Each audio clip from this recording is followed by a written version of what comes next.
ஆண்டவராகிய இயேசு கிறிஸ்து நாமத்தில் உங்கள் யாவருக்கும் என் அன்பின் நல்வாழ்த்துக்கள். மீண்டுமாக ஒரு பிரசங்க பீடம் நிகழ்ச்சியின் மூலம் உங்கள் யாவரையும் சந்திப்பதில் கர்த்தருக்குள் நான் அதிக மகிழ்ச்சி அடைகிறேன்.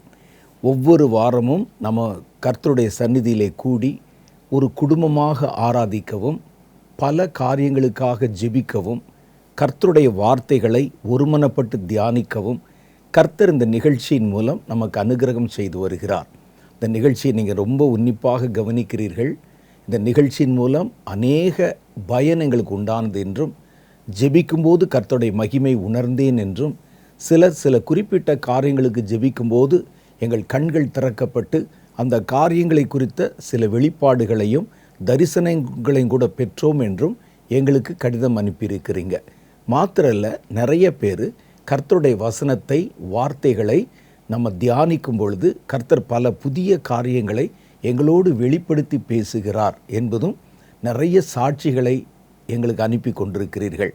கர்த்தர் தாமே இந்த நிகழ்ச்சியை ஆசீர்வதித்து பரிசுத்த ஆவியானவர் உங்களுக்கு அதை பயனுள்ளதாக மாற்றி தருகிறார். இது மனுஷனுடைய ஞானத்தினாலோ மனுஷனுடைய கிரியினாலோ உண்டானதல்ல. கர்த்தர் இந்த நிகழ்ச்சியின் மூலம் உங்களோட கூட பேச சித்தம் கொண்டு கர்த்தர் தம்முடைய வார்த்தைகளை வெளிப்படுத்துகிறார் என்பதை நான் தெளிவாக அறிந்திருக்கிறேன். இந்த வாரமும் கூட நம்ம தேவனை ஆராதிக்க போகிறோம். இந்த வாரமும் கர்த்தரிடத்திலே பல காரியங்களுக்காக, தேவன் வெளிப்படுத்தி சொன்ன அநேக தீர்க்க தரிசனங்களுக்காக ஜெபம் பண்ண போகிறோம். மூன்றாவது, வழக்கம் போல கர்த்தருடைய வேத வசனத்தை நாம் ஆராய்ந்து தியானிக்க போகிறோம். முதல் பகுதியிலே கர்த்தரை நம்ம ஆராதிக்க போகிறோம். சமீப காலமாக என் மனதை பாதிக்கிற ஒரு விஷயம் இருக்கிறது.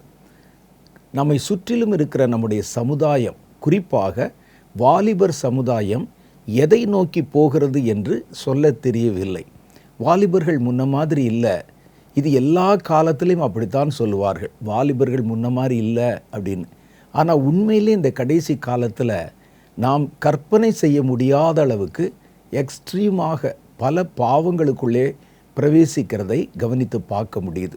அதிலும் அருவருப்பான பாவ இச்சைகளிலே ஏராளமான வாலிபர்கள் இழுப்புண்டு விழுகிறதை பார்க்கிறோம். நிறைய எல்லா இடங்களிலும் போதை கலாச்சாரம் பெருகி இருக்கிறத பார்க்குறோம். குடிக்காத வாலிபனை பார்ப்பதே அரிது என்று சொல்லுகிற மாதிரி எந்த ஒரு சூழ்நிலையிலும் குடிக்கிற வாலிபர்கள் தெருவில் பார்க்க முடியுது, வீதிகளில் கீழே விழுந்து கிடக்கிறத பார்க்க முடியுது, பப்புகளில் போய் நடனம் ஆடுகிறதை பார்க்க முடிகிறது. இந்த கலாச்சாரம் வெகுவாக மாறிக்கொண்டு வருகிறது. சமீபத்திலே நான் வாசித்த ஒரு செய்தி, கர்நாடகா மாநிலம் பெங்களூர் பட்டணத்தில் எடுக்கப்பட்ட மருத்துவ ஆய்வின்படி 2 லட்சம் பேர் HIV என்ற எய்ட்ஸ் நோயினால் பாதிக்கப்பட்டிருக்கிறாங்க. இதில் 7000 பேர் மாணவர்கள் என்று சொல்லப்படுகிறது. 7000 மாணவர்கள் HIV எய்ட்ஸ் நோயால் பாதிக்கப்பட்டிருக்கிறாங்க. இன்னும் அதனுடைய புள்ளி விவரங்களை ரொம்ப கவனித்து பார்த்தால் இவங்க எல்லாமே ஹோமோசெக்சுவல் என்று சொல்லக்கூடிய ஓரின சேர்க்கை பாவத்தில் விழுந்ததுனால இந்த பலனை அனுபவித்து கொண்டிருக்கிறாங்க. இன்னும் உள்ள டீட்டெயில்டாக இறங்கி ஆராய்ந்தால் இன்னும் இதனுடைய எண்ணிக்கை அதிகமாக பெருக வாய்ப்பு இருக்கிறது. இது போக சென்னையில் எவ்வளவும் தெரியாது, பெரிய பெரிய பட்டணங்களில் எவ்வளவும் தெரியாது. இதெல்லாவற்றையும் நம்ம பார்க்குறோம். இன்றைக்கி வாலிபர்களுடைய மனநிலை வேறு விதமாக மாறுகிறதை பார்க்குறோம். நம்ம பார்க்கக்கூடிய இன்ஸ்டாவில் நீங்கள் பார்க்கக்கூடிய ரீல்ஸு, ஃபேஸ்புக்கில் பார்க்கக்கூடிய காரியங்கள், அதில் வாலிபருடைய ஆக்டிவிட்டீஸு, இதெல்லாம் நமக்கு ஒரு கவலையை கொடுக்கக்கூடியதாக இருக்கிறது. ஏன் சமுதாயத்தில் இப்போ சமீபமாக வெறுக்கப்பட்ட, அருவருக்கப்பட்ட பாவங்கள் அங்கீகாரம் பெறுகிறது? ஏன் நிறையா பேர் இந்த பாவத்தை விரும்பி மேற்கொள்ளுகிறார்கள் அப்படின்னா, நான் எப்போவுமே ஒரு காரியம் உங்களுக்கு சொல்கிறது உண்டு. கர்த்தருடைய சபைக்கும் அல்லது கர்த்தருடைய பிள்ளைகளுக்கும் வெளியில் இருக்கிற சமுதாயத்திற்கும் ஒரு சம்பந்தம் இருக்கிறது. சபை எந்த பக்கம் திரும்புமோ அல்லது தேவனுடைய பிள்ளைகள் எந்த பக்கம் திரும்புவாங்களோ அதற்கு ஏற்ற காரியங்கள், அதனுடைய பிரதிபலிப்பை நீங்கள் சமுதாயத்திலே பார்க்க முடியும். வேதத்தில் சொல்கிற மாதிரி ஒரு சின்ன சுக்கான் ஒரு பெரிய கப்பலை திருப்பிவிடும். அது மாதிரி கர்த்தருடைய பிள்ளைகள், ஒரு தேசத்தில் இருக்கிற கர்த்தருடைய பிள்ளைகள் அந்த தேசமாகிய கப்பலுக்கு ஒரு ஸ்டீரிங் வீல், சுக்கான்னு சொன்னால் ஸ்டீரிங் வீல், அது சின்னதாக தான் இருக்கும். நம்ம கூட மைனாரிட்டி என்று அழைக்கப்பட்டு கொஞ்சம் பேர் தான் இருக்கிறோம். நம்ம ஒரு பக்கம் திரும்பினால் தேசம் அதே மாதிரி திரும்பும். நம்ம நல்லா இருந்தால் தேசம் நல்லா இருக்கும். நீங்கள் நல்லா பாருங்கள், இன்றைக்கி தேசத்தில் இருக்கக்கூடிய பல பாவ காரியங்கள் எங்கே இருக்கிறது அப்படின்னு பார்த்தா சபைக்குள்ளே இருக்கும், வாலிபர்களுக்குள்ளே இருக்கும், ஊழியர்களுக்குள்ளே இருக்கும், விசுவாசிகளுக்குள்ளே இருக்கும். இது வெளியே சமுதாயத்தில் பெரிய அளவிலே பிரதிபலிக்கும். இன்றைக்கி நம்ம இப்படிப்பட்ட சோதோம் கொமோரா காலத்து பாவங்களால் ஈர்க்கப்பட்டு போவதற்கு காரணம் என்ன அப்படின்னு யோசித்து பார்த்தீங்கன்னா, வெளி உலகத்தை விட்டுருங்க, கர்த்தருடைய பிள்ளைகள் திரும்பினால் சமுதாயம் திரும்பும் என்று நான் உங்களுக்கு ஏற்கனவே சொல்லியிருக்கிறேன். வேதம் என்ன சொல்லுதுன்னா, தேவனை ஆராதிக்க வேண்டிய பிரகாரம் ஆராதிக்காவிட்டால், கர்த்தருக்கு கொடுக்க வேண்டிய மகிமையை கர்த்தருக்கு கொடாவிட்டால், அந்த சந்ததி அவர்களை கர்த்தர் இழிவான ரோகங்களுக்கும் இழிவான இச்சைகளுக்கும் அவங்க ஒப்பு கொடுக்கப்பட்டு விழுந்து போவாங்க. அப்போ நம்ம பண்ணுகிற ஆராதனையில் ஏதோ ஒரு பிரச்சனை இருக்கிறது. சமீப கால ஆராதனை முறைகள் வெகுவாக மாறி இன்னைக்கு புது விதமான ஆராதனைகளை வைத்து இதில் தான் பரிசுத்த அபிஷேகம் இறங்குகிறது என்றும் அது எங்களுக்கு ஒரு உற்சாகத்தை தருகிறது என்னும் இப்போ புது புது ஆராதனைகளை கொண்டு வருகிறார்கள். அது தவறா சரியா என்று நான் சொல்ல வரல. ஆராதனைகளில் தேவனுக்கு செலுத்த வேண்டிய பிரகாரம் அந்த ஆராதனை செலுத்தப்படாவிட்டால், ஒரு தவறான ஆராதனையோ கர்த்தருக்கு மகிமை கொண்டு வராத ஆராதனையோ அது மறைவான பாவங்கள், அருவருப்பான இச்சைகளிலே மனிதர்களை உள்ளே தள்ளிவிடும். அதுக்கு இதுக்கு என்ன சம்பந்தம் என்று நீங்கள் கேட்பீங்க. நான் உங்களுக்கு ஒரு வசனம் காட்டுறேன் பாருங்கள். ரோமர் 1வது அதிகாரம் 21வது வசனத்திலிருந்து சில வசனங்களை உங்களுக்கு காமிக்கிறேன். இது தேவனுடைய சபையிலே காணப்படுகிற காரியங்கள் தான் வெளி உலகத்திலே பிரதிபலிக்கும். ஆராதனையில் முறையற்ற ஆராதனை அல்லது தேவனுக்கு மகிமை கொண்டு வராவிட்டால், கர்த்தரை துதிக்க வேண்டிய பிரகாரம் துதிக்காவிட்டால், அந்த சமுதாயம் பாவத்துக்குள்ளே விழுந்துடும். சபை பாவத்துக்குள்ளே, சபையில் இருக்கிற வாலிபர்கள் முறையற்ற பாவ இச்சைகளுக்குள்ளே விழுந்துட்டா அதனுடைய பிரதிபிம்பம் சமுதாயத்தில் அப்படியே தெரியும். பாருங்கள், நான் வாசிக்கிறேன். ரோமர் 1வது அதிகாரம் 21வது வசனம். அவர்கள் தேவனை அறிந்தும் அவரை தேவனென்று மகிமைப்படுத்தாமலும் ஸ்தோத்தரியாமலும் இருந்து, இல்லையே நாங்கள் தான் துதிக்கிறோமே, நாங்கள் தான் மகிமைப்படுத்துகிறோமே, பாடல்கள் பாடி ஹை பிச்சில் எங்களுடைய குரலை உயர்த்தி ஹை டெசிபிள் இருக்கக்கூடிய பல ஸ்பீக்கர்களை வச்சு லைட்டெல்லாம் போட்டு ஆராதிக்கிறோமேன்னு சொல்லுவீங்க. கர்த்தர் அவர் ஏற்றுக்கொள்ளுகிற ஆராதனை செய்யாவிட்டால் அந்த ஆராதனை அவர் ஆராதனையாகவே அங்கீகரிப்பதில்லை. அது பரலோகத்துக்கு போய் சேராது. அப்போ நம்ம பார்க்குறோம், நம்ம ஆராதிக்கிறோம், அந்த ஆராதனை ஒருவேளை முறையற்ற ஆராதனையாக இருந்தால் நாம் ஆராதிக்கவில்லை என்றுதான் அது பொருளாகும். அவரை தேவன் என்று மகிமைப்படுத்தாமலும் ஸ்தோத்தரியாமலும் இருந்து தங்கள் சிந்தனைகளிலே வீணரானார்கள். முதல் ஆபத்து என்ன வருதுன்னா, இப்படி கர்த்தரை துதிக்க வேண்டிய பிரகாரம் துதிக்காம, பரலோகம் ஏற்கும் துதியையும் ஸ்தோத்திரத்தையும் செலுத்தாமல் இருந்தால் முதல் ஆபத்து சிந்தனையிலே வீணான காரியங்கள் உள்ளே நுழையும். சிந்தனையில் பார்த்திங்கன்னா தேவையில்லாத சிந்தனைகள், தேவையில்லாத கற்பனைகள், வீணான சிந்தனைகள், அந்த சிந்தனை உள்ளே போயிருமா. ரெண்டாவது, உணர்வில்லாத அவர்களுடைய இருதயம் இருள் அடைந்தது. அடுத்து அவங்களுடைய இருதயத்தில் இருக்கிற தேவனை குறித்த உணர்வு அற்று போய்விடும். 10ஓடு 11 கர்த்தருடைய காரியங்களை நினைக்க ஆரம்பிச்சிருவாங்க. 4ஆம் வட்டத்தில் அவருடைய இருதயம் இருளடைந்து விடும். அடுத்து என்னதான், அவர்கள் தங்களை ஞானிகள் என்று சொல்லியும் பைத்தியக்காரராகி, மனுஷர் பார்வையில் தங்கள் பார்வையில் ஞானி, ஆனால் தேவனுடைய பார்வையில் பைத்தியக்காரர்கள். ஏன் இப்படி கத்துறான், ஏன் இப்படி குதிக்கிறான், ஏன் இப்படி வேண்டாத காரியங்களை செய்கிறான்?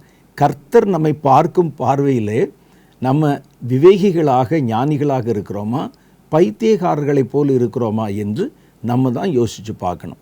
அடுத்து பாருங்கள், அழிவில்லாத தேவனுடைய மகிமையை அழிவுள்ள மனுஷர்கள், பறவைகள், மிருகங்களுக்கு ஒப்பாக மாற்றினார்கள்.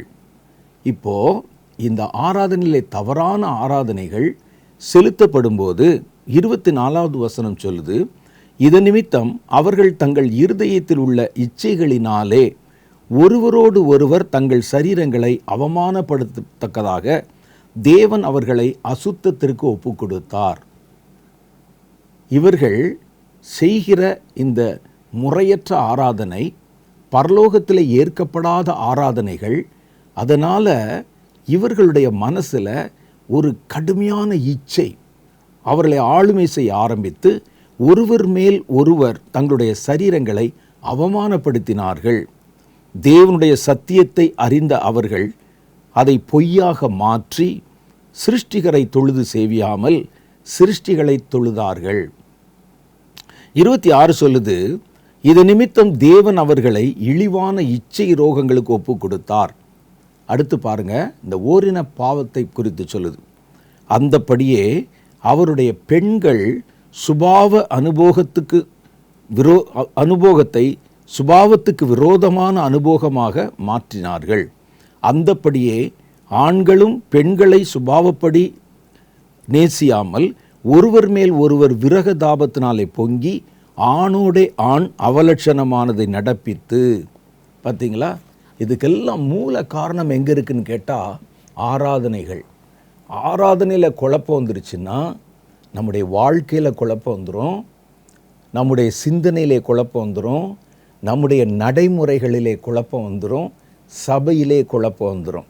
நாம் நம்ம பார்வைக்கு ஆராதிப்பதல்ல, அந்த ஆராதனை தேவன் ஏற்றுக்கொள்ளுகிறாரா என்பதுதான் முக்கியம். காயின் கூட பாருங்க, தன்னுடைய பலியை கர்த்தர் ஏற்றுக்கொள்ளவில்லை என்பதை விளங்கி கொண்டார். நம்மள அநேகம் பேருக்கு அது விளங்கலை. நம்ம பாடிட்டா கர்த்தர் கேட்டுறணும், நம்ம ஆடிட்டா கர்த்தர் அதை அங்கீகரிச்சிடணும், நம்ம குதிச்சுட்டா சத்தம் போட்டுட்டா கர்த்தர் அதை ஏற்றுக்கொள்ளணும் நம்ம நினைக்கிறோம். காயின் ஒருவேளை தப்பான பலியை செலுத்தினா கூட அவர் எந்த இடத்துல விசேஷமானவர்னு கேட்டால், தன் பலி தள்ளப்பட்டதை ஏற்றுக்கொள்ளப்படவில்லை என்பதை உணர்ந்திருந்தார். இன்னைக்கு நம்மில் அநேகருக்கு அந்த உணர்வு இல்லை. நம்முடைய ஜெபத்தை, நம்முடைய பலிகளை, நம்முடைய ஆராதனையை கர்த்தர் ஏற்றுக்கொண்டுதான் இருப்பார் என்று நாமாய் எண்ணிக்கொண்டிருக்கிறோம். அது தகுதியுள்ள ஆராதனை இல்லாத பட்சத்தில், கர்த்தர் அதை ஆராதனை என்று ஒரு பொருட்டாகவே எண்ணாத பட்சத்தில், நம்ம எவ்வளவு நேரம் தேவனை ஆராதித்தாலும், ஆராதிப்பதாக காட்டிக்கொண்டாலும் நாம் கர்த்தருக்கு ஏற்ற மகிமையை செலுத்தவில்லை என்பதுதான் பொருளாகும். இன்னைக்கு செய்யப்படுகிற பல ஆராதனைகள், ஆராதிக்கிற ஊழியர்கள் மனிதர்களைத்தான் முக்கியத்துவப்படுத்துகிறதாக இருக்கிறது. அந்த ஆராதனையில் தேவன் இல்லை, ஆராதிக்கிற மனிதன் முக்கியத்துவமாக இருக்கிறார். அவர் ஒரு ஹீரோ மாதிரி மாறிடுறார். அப்போ இப்படிப்பட்ட ஆராதனைகள் தேவனுக்கு ஏற்புடையதல்லாத ஆராதனைகள், சபையில் குழப்பமான ஆராதனைகள், அல்லது தேவன் ஏற்றுக்கொள்ளாத ஆராதனைகள், தேவன் அருவருக்கும் ஆராதனைகள், அல்லது ஆராதனை இல்லாத காரியம், கர்த்தருக்கு மகிமை கொண்டு வராத ஆராதனைகள் பெருகினால் அது அப்படியே சபையிலே பிரதிபலிக்கும். அவர்களை கேடான இச்சைகளுக்கு கர்த்தர் ஒப்பு கொடுப்பார். சபையில் ஒரு காரியம் பெருகினால் சபையில் இருக்கிறது அப்படியே சமுதாயத்திலே பிரதிபலிக்கும். அதனால தான் ஆண்டவர் சொல்கிறாரு, ஒரு தேசம் சுபிட்சம் அடையணும்னு சொன்னால் கர்த்தருடைய நாமம் தரிக்கப்பட்ட கர்த்தருடைய பிள்ளைகள் திரும்பினால் போதும். என் நாமம் தரிக்கப்பட்ட என் ஜனங்கள் தங்களை தாழ்த்தி என்னிடத்தில் வேண்டிக் கொண்டால் அந்த தேசத்துக்கு சுபிட்சத்தை தருவேன். அந்த தேசமே கதறணும் கேட்கணும் அவசியம் இல்லை. அங்கே கர்த்தருடைய நாமம் தரிக்கப்பட்டவர்கள் திரும்பினால் தேசம் திரும்பும். அதே தான். அப்போ இன்னைக்கு நம்ம ஆராதனைகள் நல்லா தான் இருக்கிற மாதிரி தெரியுது, நல்ல எல்லாரும் பரவசம் அடைவதை போல தான் தெரிகிறது. ஆனால் அதில் ஏதோ ஒரு குறை இருக்கிறதாக நான் உணர்கிறேன். அதனால் அந்த ஆராதனைகள் தேவனால் ஏற்கப்படாமல் சபைக்குள்ளேயும் கர்த்தருடைய பிள்ளைகள் நடுவிலும், விசேஷமாக வாலிபர்களுக்கு நடுவிலும் பல பாவ பழக்கங்களுக்கு அடிமைப்பட அது ஏதுவாக அமைந்து விடுகிறது. சபையிலே இந்த காரியங்கள் வந்தால் அது சமுதாயத்திலையும் பிரதிபலிக்க ஆரம்பிக்குது. அதனால தான் தேவனை தொழுது கொள்ளும்போது ஆவியோடும் உண்மையோடும் தொழுது கொள்ளணும். நம்முடைய இந்த நேரத்திலும் நம்ம கொஞ்ச நேரம் கர்த்தரை ஆராதிக்க போகிறோம். நீங்கள் வீட்டில் ஆராதித்தாலும் சரி, சபையில் ஆராதித்தாலும் சரி, அல்லது இது மாதிரி ஒரு நிகழ்ச்சியில் சேர்ந்து ஆராதித்தாலும் சரி, ஆவியோடும் உண்மையோடும் தேவனை தொழுது கொள்ள வேண்டும். நம்முடைய தொழுகை, நம்முடைய ஆராதனை ஆரோக்கியமாக இருந்தால் அதற்கேற்ற பலனை கட்டாயம் நம்ம பெற்றுக்கொள்வோம் என்பது உறுதி. வாங்க, சில நிமிஷங்கள் நம்ம கர்த்தரை மனம் விட்டு ஆராதிக்கலாம்.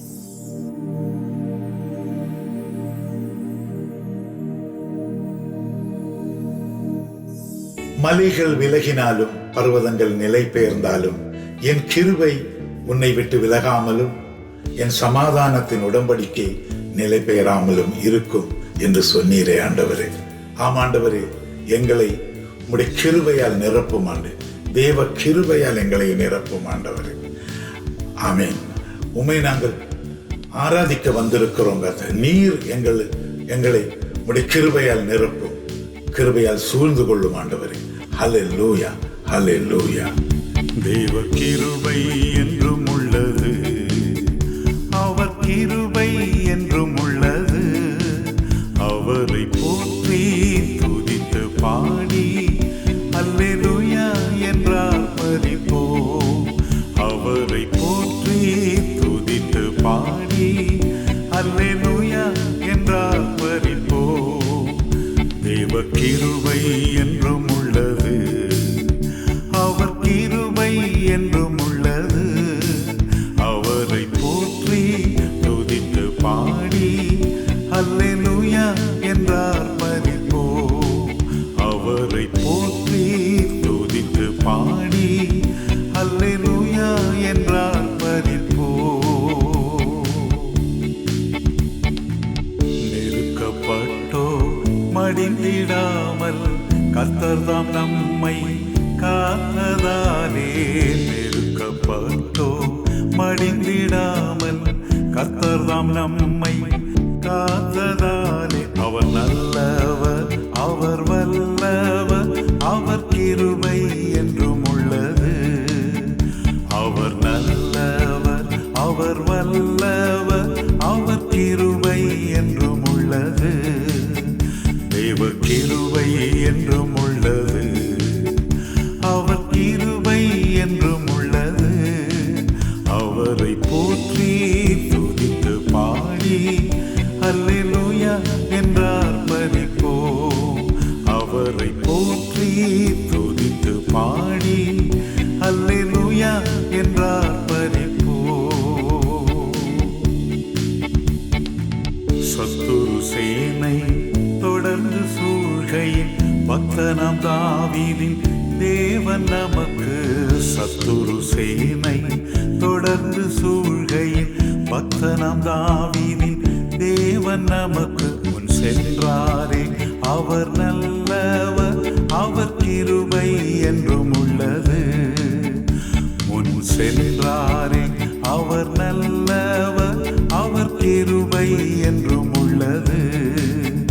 தேவ கிருபை என்றும் உள்ளது, அவர் கிருபை என்றும் உள்ளது. அவரை போற்றி துதித்து பாடி அல்லேலூயா என்றார் மரிப்போம். அவரை போற்றி துதித்து பாடி அல்லேலூயா என்றார் மரிப்போம். அக்கினி சோதனை பட்சிக்க வந்தும் முச்செடி தன்னில் தோன்றிய தேவன். அக்கினி சோதனை பட்சிக்க வந்தும் முச்செடி தன்னில் தோன்றிய தேவன். பாதுகாத்தாரே அவர் நல்லவர், அவர் கிருபை என்றும் உள்ளது. பாதுகாத்தாரே அவர் நல்லவர், அவர் கிருபை என்றும் உள்ளது. தேவ கிருபை என்றும் உள்ளது, அவர் கிருபை என்றும் உள்ளது. அவரை போற்றி துதித்து பாடி அல்லேலூயா என்றார் மரிப்போம். அவரை போற்றி துதித்து பாடி அல்லேலூயா என்றார் மரிப்போம். காரிருள் போன்ற கஷ்டங்கள் வந்தும் பாரினில் அவரின் பாதையில் ஒளியாய் காரிருள் போன்ற கஷ்டங்கள் வந்தும் பாரினில் அவரின் பாதையில் ஒளியாய் என்னை நடத்தினார். அவர் நல்லவர், அவர் கிருபை என்றும் உள்ளது. என்னை நடத்தினார். அவர் நல்லவர், அவர் கிருபை என்றும் உள்ளது. தேவ கிருபை என்றும் உள்ளது. அவர் கிருபை என்றும் உள்ளது. அவரை போற்றி துதித்து பாடி அல்லேலூயா என்றார் பரிபோம். அவரை போற்றி துதித்து பாடி அல்லேலூயா என்றார் பரிபோம். தேவ கிருபை என்றும் உள்ளது. அவர் கிருபை என்றும் உள்ளது. அவரை போற்றி துதித்து பாடி அல்லேலூயா என்றார் பரிபோம். அவரை போற்றி துதித்து பாடி அல்லேலூயா என்றார் பரிபோம். சங்கீதம் 51:1 சங்கீதக்காரன் சொல்லுகிறான், தேவனே, உமது கிருபையின்படி எனக்கு இரங்கும். உமது மிகுந்த இரக்கங்களின்படி என் மீறுதல்கள் நீங்க என்னை சுத்திகரியும். ஆண்டவரே, உங்க கிருபைதான் என்னை தாங்குகின்றது. உங்க கிருபைதான் என்னை நடத்துகின்றது. உங்க கிருபைதான் என்னை தாங்குகின்றது. உங்க கிருபைதான் என்னை நடத்துகின்றது. கிருபையே கிருபையே மாறாத நல்ல கிருபையே. கிருபையே கிருபையே மாறாத நல்ல கிருபையே. உங்க கிருபைதான் என்னை தாங்குகின்றது. உங்க கிருபைதான் என்னை நடத்துகின்றது. உங்க கிருபைதான் என்னை தாங்குகின்றது. உங்க கிருபைதான் என்னை நடத்துகின்றது. இயேசுவே, நான் உடைக்கப்பட்ட நேரத்தில் உம்மிடத்தில் நான் ஜெபித்தேன். நீர் எனக்கு விடுதலை தந்து என்னை உருவாக்கின கிருபைக்காக உம்மை நன்றியோடு ஸ்தோத்திரிக்கிறேன். ஆண்டவரே, உடைக்கப்பட்ட நேரத்திலெல்லாம் என்னை உருவாக்கின கிருபை இது. உடைக்கப்பட்ட நேரத்திலெல்லாம் என்னை உருவாக்கின கிருபை இது. கிருபையே கிருபையே மாறாத நல்ல கிருபையே. கிருபையே கிருபையே மாறாத நல்ல கிருபையே. உங்க கிருபைதான் என்னை தாங்குகின்றது. உங்க கிருபைதான் என்னை நடத்துகின்றது. உங்க கிருபைதான் என்னை தாங்குகின்றது. உங்க கிருபைதான் என்னை நடத்துகின்றது. என் வாழ்க்கையிலே சோர்ந்து போன அநேக நேரங்கள் உண்டு. அந்த நேரங்களில் நீர் எனக்கு ஆறுதல் தந்து என்னை எனக்கு சமாதானத்தை தந்த ஆண்டவரே, உம்மை இந்த வேளையிலே நான் நன்றியோடு ஸ்தோத்திரிக்கிறேன். ஆண்டவரே, சோர்ந்து போன நேரத்திலெல்லாம் என்னை சூழ்ந்து கொண்ட கிருபை இது. சோர்ந்து போன நேரத்திலெல்லாம் என்னை சூழ்ந்து கொண்ட கிருபை இது. கிருபையே கிருபையே மாறாத நல்ல கிருபையே. கிருபையே கிருபையே மாறாத நல்ல கிருபையே. உங்க கிருபைதான் என்னை தாங்குகின்றது. உங்க கிருபைதான் என்னை நடத்துகின்றது. உங்க கிருபைதான் என்னை தாங்குகின்றது. உங்க கிருபைதான் என்னை நடத்துகின்றது. என் வாழ்க்கையிலே ஒன்றுமில்லாமல் தவித்த நாட்கள் உண்டு. ஆமாண்டவரே, அந்த வேளையிலே நீர் எனக்கு உதவி செய்த கிருபைக்காக உம்மை இந்த வேளையிலே என் இதயத்தின் ஆழத்தில் இருந்து உம்மை துதிக்கிறேன், நன்றி சொல்லுகிறேன். ஒன்றுமில்லா நேரத்திலெல்லாம் எனக்கு உதவி செய்த கிருபை இது. ஒன்றுமில்லா நேரத்திலெல்லாம் எனக்கு உதவி செய்த கிருபை இது. கிருபை கிருபை மாறாத நல்ல கிருபை. கிருபை கிருபை மாறாத நல்ல கிருபை. உங்க கிருபைதான் என்னை தாங்குகின்றது. உங்க கிருபைதான் என்னை நடத்துகின்றது. உங்க கிருபைதான் என்னை தாங்குகின்றது. உங்க கிருபைதான் என்னை நடத்துகின்றது. என் ஊழியத்தின் பாதையில் எனக்கு அநேக ஏற்றத்தாழ்வுகள் வந்ததுண்டு. அந்த வேளையிலெல்லாம் நீர் என்னோடு கூட நின்று, கர்த்தாவே, நீர் என்னை உயர்த்தி வைத்த அந்த கிருபைக்காகவுமே நன்றியோடு ஸ்தோத்தரிக்கிறேன் ஆண்டவரே.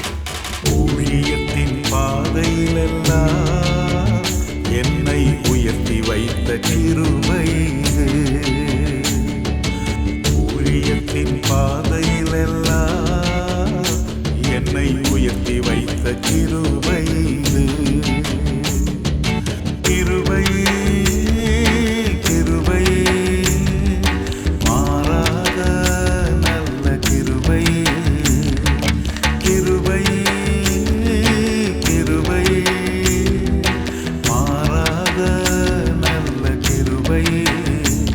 உங்க கிருபைதான் என்னை தாங்குகின்றது. உங்க கிருபைதான் என்னை நடத்துகின்றது. உங்க கிருபைதான் என்னை தாங்குகின்றது. உங்க கிருபைதான் என்னை நடத்துகின்றது. நல்ல ஒரு ஆராதனை நேரத்தை கர்த்தர் நமக்கு ஏற்படுத்தி கொடுத்தார். மறுபடியும் நான் உங்களுக்கு சொல்ல விரும்புகிறேன், ஆராதனை தானே, பாட்டு தானே, கர்த்தரை துதிப்பது தானே என்று மெத்தனமாக இருந்து விடாமல் அதை ஆவியோடும் உண்மையோடும் செய்ய பழக வேண்டும். ஆராதனைகள், சபையிலே செய்யப்படுகிற ஆராதனைகள், அதில் தவறு வந்துருச்சுன்னு சொன்னால் சமுதாயத்தில் அது பெரிய அளவிலே எதிரொலிக்க ஆரம்பிக்கும். அதனால் நீங்கள் வீட்டில் ஆராதித்தாலும் சரி, சபையில் ஆராதித்தாலும் சரி, உங்களுடைய குழுவிலே ஆராதித்தாலும் சரி, ஆவியோடும் உண்மையோடும் தேவனுடைய அபிஷேகத்தோடும் நிரம்பி கர்த்தரை ஆராதிக்கணும். அதே சமயத்தில் அபிஷேகம் என்ற பெயரில் மாம்சத்திலே உண்டாகிற உணர்ச்சிக்கு, ஒரு உற்சாகத்திற்கு, வைப்புன்னு சொல்லுவாங்க பாருங்கள், அதற்கு அபிஷேகம் என்ற பெயரை கற்பித்து ஏமாந்தும் போயிடக்கூடாது.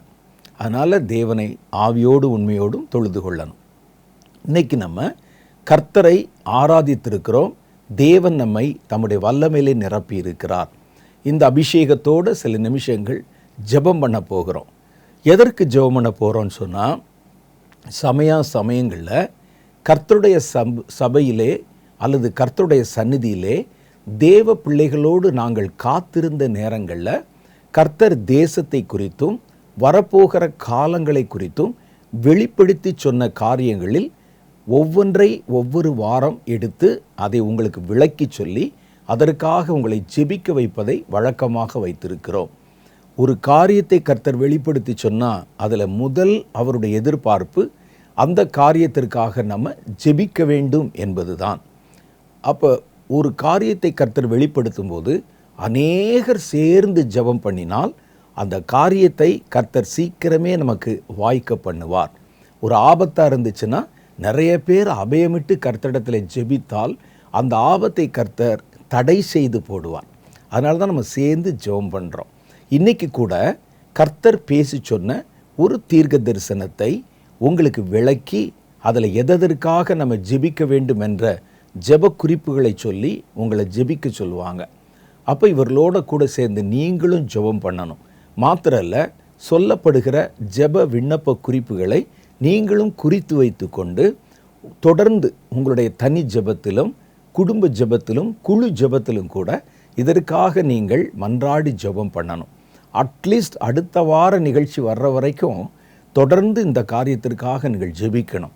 ஒருவேளை சில குறிப்புகள் ரொம்ப முக்கியமானது என்று நீங்கள் கருதினால் தொடர்ந்து நீங்கள் செய்கிற ஜெப அந்த லிஸ்ட்டில் இதையும் கூட நீங்கள் இணைத்து கொள்ளும்படிக்கு அன்பாக கேட்டுக்கொள்ளுகிறேன். இன்னைக்கு நம்ம கர்த்தர் பேசி சொன்ன ஒரு தீர்க்க தரிசனத்திற்காக ஜெபிக்க போகிறோம். வாங்க ஜெபிக்கலாம்.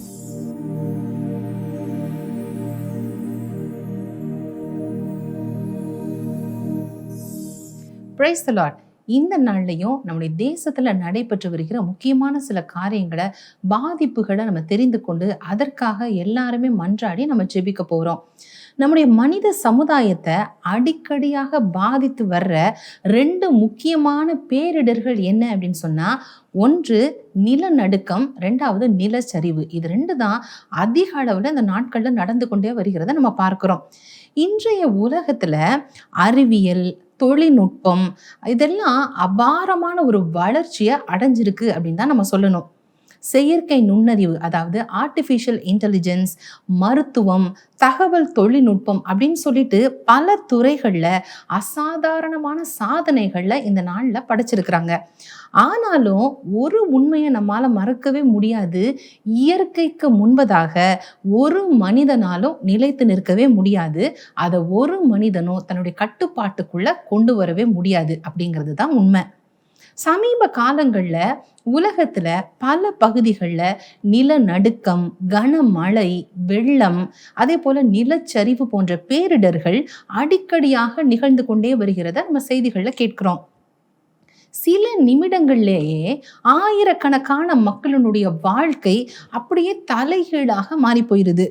வீடுகளை இழந்தவங்க, அதே போல் தங்களுடைய அன்புக்குரியவர்களை இழந்தவங்க, தங்களுடைய எதிர்காலம் என்ன ஆகும் அப்படின்னு சொல்லிட்டு எதுவுமே தெரியாமல் பயத்தில் வாழ்கிற மக்கள், இவர்களை தான் இன்றைய தினத்தில் நம்ம நினைவு கூர்ந்து அவர்களுக்காக நம்ம மன்றாடி ஜெபிக்க போகிறோம். நாம் வாழ்கிற இந்த பூமி வெளியில் பார்த்தா ரொம்ப சைலண்டாக, ரொம்ப அமைதியாக இருக்கிற மாதிரி தெரிஞ்சா கூட அதற்கு அடிப்பகுதியில், அதாவது அந்த பூமிக்கு அடிப்பகுதியில் தொடர்ந்து இயற்கையான மாற்றங்கள் அப்படி நடந்து கொண்டே இருக்கும். அதாவது பூமியினுடைய அடிப்பகுதியில் உள்ள பாறைகள், நிலத்தட்டுக்கள், அதை டெக்டானிக் பிளேட்ஸ் அப்படின்னு சொல்லப்படுது. இது திடீரென நகரும் போது அங்கே அடிக்கடி ஒரு அதிர்வலை உண்டாகும். பூமியினுடைய மேற்பரப்பு பல நிலத்தட்டுக்களால் ஆனது. அது மெதுவாக நகர்ந்து கொண்டே இருக்கும். அது நமக்கு தெரியாது, உணரவும் முடியாது. ஆனால் அது ரொம்ப ஸ்லோவாக அது அப்படி மூவ் ஆகிட்டே இருக்கும். சில நேரங்களில் இந்த தட்டுக்கள் ஒன்றோடு ஒன்று மோதும் போது, அல்லது அது இருக்கிற அந்த இடத்துல இருந்து விலகிற பொழுது அதிக அழுத்தம் அங்கே உண்டாகி திடீரென வெளிப்படுகிற பொழுது அதிர்வு அலைகள் அந்த இடத்துல பரவி பூமி அதிருது. அதைத்தான் நிலநடுக்கம் அப்படின்னு சொல்றோம். இதை மனிதர்களால முழுமையாக தடுக்க முடியாது. ஒவ்வொரு நாடுமே ஒவ்வொரு டெக்டானிக் தட்டின் மேல தான் வைக்கப்பட்டிருக்கு. சில நாடுகள் ஒரு தட்டின் மேலும், சில நாடுகள் 2 அல்லது 2க்கு மேற்பட்ட தட்டுக்களின் மேலும் அதனுடைய எல்லைகள்ல அமைந்திருக்கு. இந்தியா, ஸ்ரீலங்கா, இன்னுமா இந்திய பெருங்கடல்ல ஒரு பகுதி, இதெல்லாமே இந்திய தட்டின் மேலும், ஐரோப்பா மற்றும் ஏசியாவினுடைய பெரும் பகுதி யுரேஷிய தட்டின் மேலும் அமைந்திருக்கு. டெக்டானிக் தட்டுகள் அப்படின்னு சொல்றது எல்லை பகுதிகளில் நிலநடுக்கமும் எரிமலை செயல்பாடுகளும் அங்கே அதிகமாக காணப்படும். உதாரணமாக நம்ம சொல்லணும் அப்படின்னு சொன்னால், ஜப்பான், இந்தோனேஷியா, நியூசிலாந்து இது போன்ற பகுதிகளில் பல தட்டுக்கள் சந்திக்கிற பகுதியில் இந்த நாடுகள் அமைந்திருக்கிறதுனால அங்கே நிலநடுக்கங்கள் அடிக்கடி ஏற்படுறத நம்ம பார்த்துருக்குறோம். இந்தியா பெரும்பாலும் இந்திய தட்டின் மேலே தான் இருக்குது. இது அதன் பக்கத்தில் இருக்க யுரேஷிய தட்டின் மேல மோதி கொண்டிருக்கிறதுனால தான் அதனுடைய எல்லை பகுதிகளில், அதாவது ஹிமாச்சல்ல, அது மாத்திரமில்ல வட இந்தியாவினுடைய பெரும் பகுதிகளில் அடிக்கடியாக நிலநடுக்கம் ஏற்படுறத நம்ம பார்க்கிறோம்.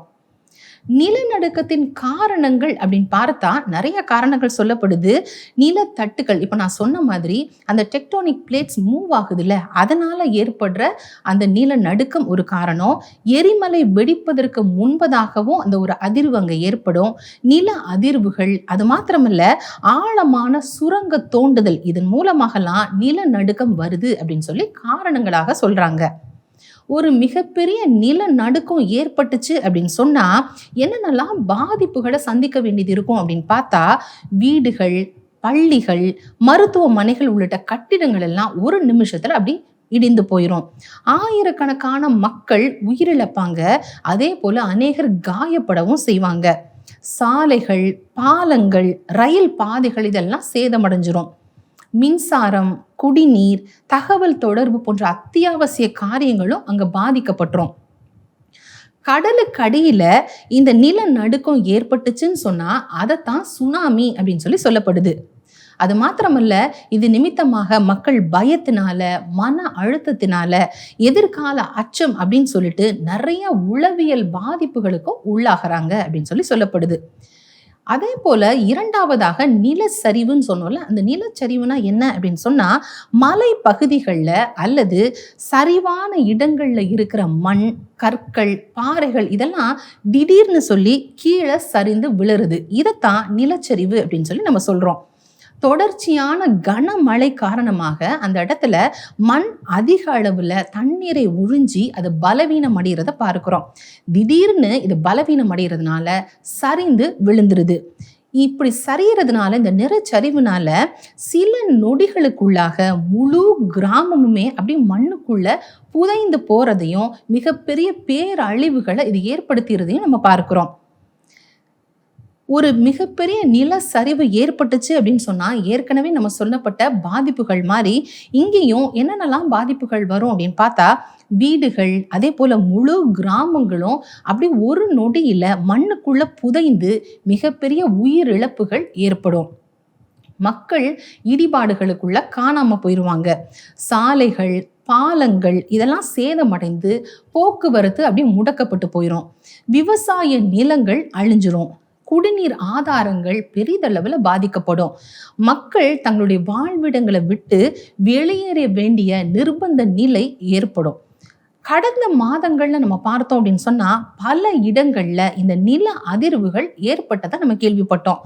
குறிப்பா நம்ம சொல்லணும் அப்படின்னு சொன்னா, கிருஷ்ணகிரி, அசாம், சிக்கிம், அருணாச்சல் பிரதேஷ், அதே போல காஷ்மீரினோட எல்லை பகுதிகள், மகாராஷ்டிரா இந்த போன்ற பகுதிகளில் லேசான அதிர்வுகள் உணரப்பட்டதாக நம்ம கேள்விப்பட்டோம். கடந்த மார்ச் மாதத்துல சென்னைக்கு அருகே நிலநடுக்கம் பதிவானதாகவும் செய்தி வெளிவந்துச்சு. இது தவிர ரொம்ப பெரிதளவுல நிலநடுக்கம், நிலச்சரிவு ஏற்பட்டது சொல்லணும் அப்படின்னு சொன்னா வயநாடை நம்ம சொல்லலாம். நம்ம எல்லாருமே அந்த காரியத்தை நம்ம செய்திகள்ல பார்த்தோம். வயநாடு, புனே, நாசிக் இது போன்ற பகுதிகளில் ரொம்ப அதிகமான இந்த நிலச்சரிவு ஏற்பட்டது. அது மாத்திரமல்ல, வெளிநாடுகளில் நம்ம குறிப்பிட்டு சொல்லணும் அப்படின்னு சொன்னால், சைனா, வியட்நாம் இது போன்ற நாடுகளில் கனமழை மற்றும் வெள்ளம் காரணமாக நிலச்சரிவுகள் ஏற்பட்டு நிறைய வீடுகள் மண்ணுக்குள்ள அப்படி புதைந்து போச்சு. அது மாத்திரமல்ல, மிகப்பெரிய இழப்புகளும் மரணங்களும் கூட அந்த இடத்துல ஏற்பட்டதாக செய்திகள் வெளிவந்தது. அங்கு மிகப்பெரிய பாதிப்புகளாக சாலை போக்குவரத்துகள் அப்படி பாதிக்கப்பட்டு மக்கள் ஸ்தம்பித்து நின்றதை நம்ம பார்த்தோம்.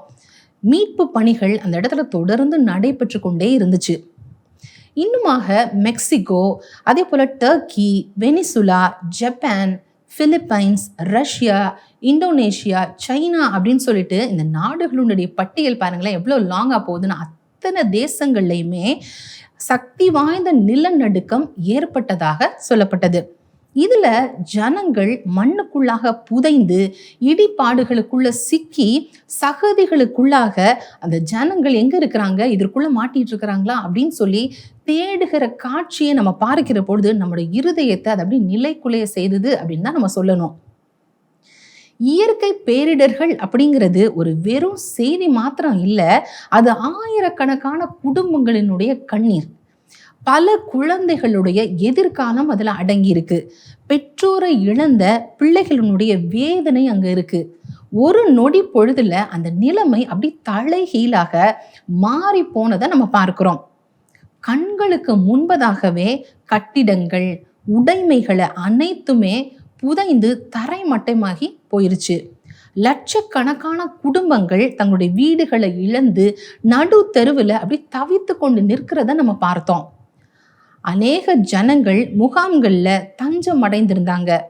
பாதிக்கப்பட்டவங்க எப்படி இருக்கிறாங்க அப்படின்னு சொல்லி அந்த தகவலை கூட தங்களுடைய உறவினர்களுக்கு சொல்ல முடியாதபடிக்கு தகவல் தொடர்புகள் துண்டிக்கப்பட்டுச்சு.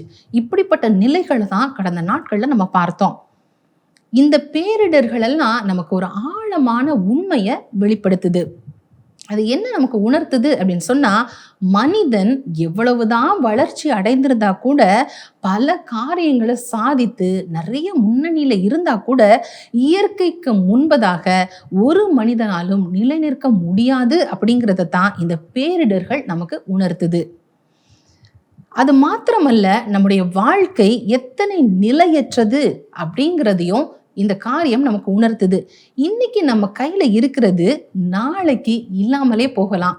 அது நம்முடைய செல்வமாக இருக்கலாம், பதவி, புகழ், அதே போல நம்முடைய அறிவு, இப்படி சொல்லி எதுவா வேணாலும் இருக்கலாம். இது எல்லாமே ஒரு நொடியில, ஒரு இமை பொழுதுல மாறக்கூடியது அப்படிங்கிறத நம்ம மறந்துடவே கூடாது. அதனால தான் இதை குறித்து நம்ம ஒரு நாளும் பெருமையாக எண்ணாமல் ஒவ்வொரு நாளையுமே தேவனுடைய கரங்களிலிருந்து மிகுந்த நன்றியுள்ள இருதயத்தோடு பெற்றுக்கொண்டு அதை சரியாக ஞானமாக நம்ம பயன்படுத்தணும். தேவனாகிய கர்த்தர் இதை குறித்து முன்பதாக நம்முடைய தீர்க்கதரிசி வின்சென்ட் செல்வகுமார் ஐயா மூலமாக பல காரியங்களை வெளிப்படுத்தியிருக்கிறார். அதுல ஒரு சில காரியங்களை உங்க கூட ஷேர் பண்றேன். கர்த்தர் நமக்கு உரைத்த சொன்னது என்ன அப்படின்னு சொன்னா, இந்த நாட்கள் ஒரு இழப்பின் காலமாக இருக்கும். பிள்ளைகள் தங்கள் பெற்றோரையும், பெற்றோர்கள் தங்கள் பிள்ளைகளையும் இழக்க கொடுக்க வேண்டியது வரும். உத்தரவாதம் செய்து ஜெபிக்க வேண்டும் அப்படின்னு சொல்லியும், ஜனங்கள் தங்கள் தேவனுக்கு கோபமூட்டி செய்கிற அருவருப்புகள், பாவங்களின் நிமித்தம் மரணத்தின் வாசல்கள் திறந்து மாபெரும் மரண அலை தேசங்களுக்குள்ளாக தீவிரித்து வருகிறது அப்படின்னு சொல்லி தேவனாகிய கர்த்தர் எச்சரித்து முன்னறிவித்து சொல்லியிருக்கிறார். மனிதர்களை கூட்டம் கூட்டமாக அழிக்கும்படிக்காக சாத்தான் இந்த கடைசி நாட்கள்ல தீவிரமாக பல வழிகள்ல போராடிட்டு வர்றான். மரணத்தின் மேலே, அதாவது மரணங்களின் மேலே தனக்கு ஒரு ராஜ்யத்தை கட்டணும் அப்படிங்கிறதுக்காக பல வழிகளில ஜனங்களுடைய ஜீவனை இந்த நாட்கள்ல சாத்தான் தந்திரமாக வேட்டையாடி கொண்டு வர்றதை நம்ம பார்க்கிறோம். அழிந்து போய் கொண்டிருக்கிற ஜனங்களுடைய ஆத்துமாக்களுக்காக நம்ம இந்த நாள்ல பாரத்தோடு போராடி ஜெபிக்க வேண்டியது நம்மேல் விழுந்த கடமையாக இருக்கு. தேவனாகிய கர்த்தர் நம்முடைய தேசங்களின் பாவங்களையும் அக்கிரமங்களையும் தம்முடைய கல்வாரி இரத்தத்தினாலே கழுவி மன்னித்து கரைகளையெல்லாம் நீக்கி கோபாக்கினைக்கு நம்முடைய ஜனங்கள் நாம் தப்புவிக்கப்படணும் அப்படிங்கிறதற்காக நம்ம ஜெபிக்கணும். சங்கீதம் 46:1 இதுல என்ன சொல்லப்பட்டிருக்கு அப்படின்னு பார்த்தா, தேவன் நமக்கு அடைக்கலமும் பெலனும் ஆபத்து காலத்தில் அனுகூலமான துணையுமாய் இருக்கிறேன் அப்படின்னு சொல்லியிருக்கிறாரு. அதே போல சங்கீதம் 91 நம்ம பார்த்தோம் அப்படின்னு சொன்னா, உன்னதமானவரின் மறைவில் இருக்கிறவன் சர்வ வல்லவரின் நிழலில் தங்குவான், அவர் என் அடைக்கலம், என் கோட்டை, நான் நம்புகிற துருகம் அப்படின்னு சொல்லி அங்க எழுதப்பட்டிருக்கிறத நம்ம பார்க்கிறோம். இந்த வசனங்கள் எல்லாம் நமக்கு என்ன சொல்லுது அப்படின்னு பார்த்தா, இந்த இயற்கை பேரிடர்களோ இல்ல ஆபத்துகளோ இது எதுவுமே வராது அப்படின்னு அங்க சொல்லல. எந்த ஆபத்துக்கள் வந்தாலும் தேவனாகிய கர்த்தர் தம்முடைய பிள்ளைகளை கைவிட மாட்டார் அப்படிங்கிற அசைக்க முடியாத விசுவாசத்தை இந்த வசனங்கள் நமக்கு தருது. அவர் தான் நமக்கு தைரியத்தையும் சமாதானத்தையும் நம்பிக்கையும் அளிக்கிறவர் அப்படிங்கிற ஒரு விசுவாசத்தை நமக்குள்ளாக ஏற்படுத்துது. சூழ்நிலைகள் மாறி போகலாம், உலகம் மாறி போகலாம், ஆனா வானத்தையும் பூமியையும் தமது ஒரே வார்த்தையினால சிருஷ்டித்த சர்வ வல்லமையுள்ள தேவன் ஒரு நாளும் மாறி போவதில்லை. தேவனை நம்ம முழுமையாக விசுவாசித்து அவரை சார்ந்து நம்ம வாழ்ந்தோம் அப்படின்னு சொன்னா தேவனாகிய கர்த்தர் நம்மை பாதுகாக்கிற அரணாக, ஒரு துருகமாக, அடைக்கலமாக உடன் இருப்பேன் அப்படிங்கிற வாக்குத்தத்தத்தை தான் கர்த்தர் இந்த நாள்ல நமக்கு கொடுக்கிறார். நில நடுக்கங்களினாலும் நில சரிவுகளினாலும் பாதிக்கப்பட்டு எல்லாவற்றையும் இழந்து தவிக்கிற மக்களுக்காக இனியும் இது போன்ற பேரிடர்கள் நம்முடைய தேசத்தை தாக்காதபடிக்கு தேவனாகிய கர்த்தர் கிருபை செய்யணும் அப்படிங்கிறதுக்காக எல்லாரும் இணைந்து ஜெபிக்கலாம் வாங்க. முதலாவதாக நம்ம ஜெபிக்க போற காரியம் எதற்காக அப்படின்னு சொன்னா, நிலநடுக்கம், நில சரிவு போன்ற இயற்கை பேரிடர்கள் இருந்து தேவனாகிய கர்த்தர் தம்முடைய ஜனங்களை பாதுகாத்து கொள்ளணும் அப்படிங்கிறதுக்காக நம்ம ஜெபிக்கணும். நில சரிவுல சிக்கிய மக்களுடைய பாதுகாப்பிற்காகவும் பாதிக்கப்பட்ட குடும்பங்களுக்கு ஏற்ற நிவாரணம் கிடைக்கணும் அப்படிங்கிறதுக்காக நம்ம ஜெபிக்கணும். கூட்டமான உயிரிழப்புகள் இனியும் ஏற்படாதபடிக்கு இந்த பேரழிவுகள், விபத்துக்கள், இன்னும் ஆபத்தான சூழ்நிலைகள்ல இருந்து தேவனாகிய கர்த்தர் நம்மை பாதுகாத்து கொள்ளணும் அப்படிங்கிறதுக்காக மன்றாடி ஜெபிப்போம். கர்த்தராகிய தேவனே, நிலநடுக்கங்களினால, நிலச்சரிவுகளினால, பேரிடர்களினால பாதிக்கப்பட்ட மக்களுக்காக ஆண்டவரே நாங்கள் ஒப்பு கொடுத்து நாங்கள் ஜெபிக்கிறோம். அவர்களுக்காக பாரத்தோடு நாங்கள் ஜெபிக்கிறோம். ஆண்டவரே, மக்கள் காக்கப்படத்தக்கதாக, நிலச்சரிவுல சிக்கி பாதிக்கப்பட்ட மக்கள் காக்கப்படத்தக்கதாக கர்த்தருடைய கரத்துல ஒப்பு கொடுத்து நாங்கள் ஜெபிக்கிறோம். ஆண்டவரே, அப்பா எத்தனை செய்திகளை கேட்கிறோம். ஆண்டவரே, அப்பா எத்தனை மரண செய்திகளை கேட்கிறோம். ஆண்டவரே, அப்பா தகப்பனே, இது தடுக்கப்பட நாங்கள் ஜெபிக்கிறோம். ஆண்டவரே, அப்பா இழப்புகளை சந்தித்த குடும்பங்களுக்காக பாரத்தோடு நாங்கள் ஜெபிக்கிறோம். ஆண்டவரே தகப்பனை, கர்த்தர் அவர்களுக்கு ஆறுதல் செய்வீராக. ஆண்டவரே, வீடுகளை இழந்தவர்களுக்காக, ஆண்டவரே தப்பா தங்களுடைய வாழ்வாதாரத்தை இழந்தவர்களுக்காக நாங்கள் ஜெபிக்கிறோம். அப்பா ஆண்டவரே, அவர்களுக்கு வேண்டிய உதவிகள் கிடைக்க நாங்கள் ஜெபிக்கிறோம். மீட்பு பணியினருக்காக ஆண்டவரே தகப்பனே, ஆண்டவரே அப்பா அவர்கள் துரிதமாய் செயல்பட ஜெபிக்கிறோம். அரசாங்கங்கள் ஞானமாய் இந்த சூழ்நிலையில ஆண்டவரே இந்த நிலைமைகள் மாற ஆண்டவரே தகப்பனை வேலை செய்ய நாங்கள் ஜெபிக்கிறோம். அப்பா ஆண்டவரே, இப்படிப்பட்ட கூட்டமான ஆண்டவரே தகப்பனே, ஆண்டவரே உயிரிழப்புகள் இனி சம்பவிக்காதபடிக்கு கர்த்தர் தடுப்பீராக. இப்படிப்பட்ட ஆபத்துகளிலும் ஆண்டவரே தகப்பனே, நில ஆண்டவரே சரிவுகளினால, ஆண்டவரே பேரிடர்களினால ஆண்டவரே ஜனங்கள் பாதிக்கப்படாதபடிக்கு காக்கப்படத்தக்கதாக கர்த்தருடைய கரத்துல ஒப்பு கொடுத்து ஜெபிக்கிறோம். இயேசு கிறிஸ்துவின் நாமத்தினாலே ஜெபிக்கிறோம் எங்கள் நல்ல பிதாவே. ஆமேன், ஆமேன். இரண்டாவதாக நம்ம ஜெபிக்க போற காரியம் எதற்காக அப்படின்னு சொன்னா, ஜெபிக்கிறவர்களின் நிமித்தம் தேவன் இரக்கம் செய்து வரப்போகிற அழிவுகளை தடுத்து மக்களை பாதுகாக்கணும் அப்படிங்கிறதுக்காக நம்ம ஜெபிக்கணும். இடைவிடாமல் ஜெபிக்கிற ஜெப வீரர்கள் திரளாக எழும்பி தீமைகளை தடுக்கவும், மக்கள் தங்கள் பாவங்களை உணர்ந்து கர்த்தரிடத்துல மனம் திரும்பவும், தேவன் தமது கிருபையினால மன்னித்து தேசத்தின் மீது தயவு காட்டணுங்கிறதுக்காக நம்ம ஜெபிக்கணும். அதே போல தேசம் முழுவதும் மேலும் தேவனுடைய பாதுகாப்பும் சமாதானமும் கிருபையும் கடந்து வரணுங்கிறதுக்காக பாரத்தோடு மன்றாடி ஜெபிப்போம். ஜீவனுள்ள நல்ல தகப்பனே, அப்பா உன்னதமானவரே, இந்த வெளியிலும் கூட எங்கள் தேசங்கள் தோறும் ஆண்டவரே அடிக்கடியாய் நடைபெறுகிற பூமி அதிர்ச்சிகள், நிலச்சரிவுகளுக்காக உங்களை நோக்கி நாங்கள் பார்க்கிறோம். இசப்பா, இப்படிப்பட்ட அழிவுகள் நிமித்தம் திரளான ஜனங்கள் மறிக்கிறாங்களே ஆண்டவரே. அப்பா, இப்படிப்பட்ட அழிவுகள் இருந்து எங்கள் தேசத்தை, எங்கள் ஜனங்களை கர்த்தர் நீங்கள் பாதுகாத்து கொள்ளும்படிக்காக நாங்கள் ஜெபிக்கிறோம். இசப்பா ஆண்டவரே, ஜெபிக்கிற தேவ பிள்ளைகள் நிமித்தம் இப்படிப்பட்ட தீமைகளை, அழிவுகளை கர்த்தர் நீங்கள் தடுப்பேன் என்று எங்களுக்கு வாக்கு பண்ணியிருக்கீங்களா ஆண்டவரே. ஜெபிக்கிற எங்களுடைய சத்தத்தை கேட்டு கர்த்தர் தாமே ஆண்டவரே இப்படிப்பட்ட அழிவுகள், மரணங்கள் எங்கள் தேசத்தில் வராதபடி கர்த்தர் நீங்கள் பாதுகாத்து கொள்ளும்படிக்காக நாங்கள் ஜெபிக்கிறோப்பா ஆண்டவரே. இப்படிப்பட்ட அப்பா மரணங்களும் இயற்கை பேரிடர்களும் ஆண்டவரே எங்கள் தேசத்தில் வராதபடி இதற்காக உத்தரவாதம் பண்ணுகிற, திறப்பில் நிற்கிற திரளான ஜெப வீரர்களை கர்த்தர் நீங்கள் எழுப்பி தருவீராக ஆண்டவரே. எங்கள் தேசம் பாதுகாக்கப்படவும் ஆண்டவரே அதற்காக பரிந்து பேசுகிற ஜனங்கள் திரளாய் எழும்பும்படிக்கு நாங்கள் ஜெபிக்கிறோப்பா. இப்படிப்பட்ட அழிவுகளும் தீமைகளும் ஆண்டவரே தேசத்தின் பாவத்து நிமித்தம் அல்லவோ வருகிறது என்பதை எங்கள் ஜனங்கள் உணர்ந்து கொள்ளுகிற நல்ல உணர்வுள்ள இருதயத்தை கர்த்தர் கொடுப்பீராக. தங்களுடைய பாவ வழிகளை விட்டு, தங்களுடைய பொல்லாத வழிகளை விட்டு அவர்கள் மனம் திரும்பும்படிக்காக நாங்கள் ஜெபிக்கிறோப்பா. எந்த விதத்தில் இப்படிப்பட்ட இயற்கை பேரிடர்களோ ஆண்டவரே திரளான மரணங்களோ எங்கள் தேசத்தில் வராதபடி கர்த்தர் நீங்கள் பாதுகாத்து கொள்ளும்படிக்கு நாங்கள் ஒப்பு கொடுக்கிறோம். மீட்பர் இயேசு கிறிஸ்துவின் நாமத்தினாலே ஜெபிக்கிறோம் நல்ல பிதாவே, ஆமேன். நல்ல ஒரு ஜெப நேரத்தை கர்த்தர் நமக்கு ஏற்படுத்தி கொடுத்தார். நம்ம ஜெபிக்க ஜெபிக்க ஜெபிக்க தேசத்திலே ஒரு மாற்றம் வரும். நம்ம பொதுவாக ஒரு 100 காரியத்துக்கு ஜெபம் பண்ணுறதை விட ஒன்றொன்றாய் குறிவைத்து ஒவ்வொரு காரியத்திற்காக பரிந்து பேசி ஒவ்வொரு காரியத்திற்காக நம்முடைய மனதை செலுத்தி ஜெபம் பண்ணுவது நல்ல விளைவை உண்டு பண்ணும். ஒரு ஜெப நேரம் அப்படின்னு சொல்லி ஒரு 10-15 விஷயங்களுக்கு ஜெபம் பண்ணுறதை விட ஒன்றை குறிவைத்து அந்த காரியத்தை நிறைவேற்றும்படி மன்றாடுவது சிறப்பான விளைவுகளை கொண்டு வரும். அதனால தான் வாரத்திற்கு ஒரு தீர்க்க தரிசனம், ஒரு ஜெப குறிப்பு, அந்த காரியத்திற்காக ஜெபிப்பதற்காக சில ஜெப குறிப்புகள் வைத்து நம்ம ஜெபித்து வருகிறோம்.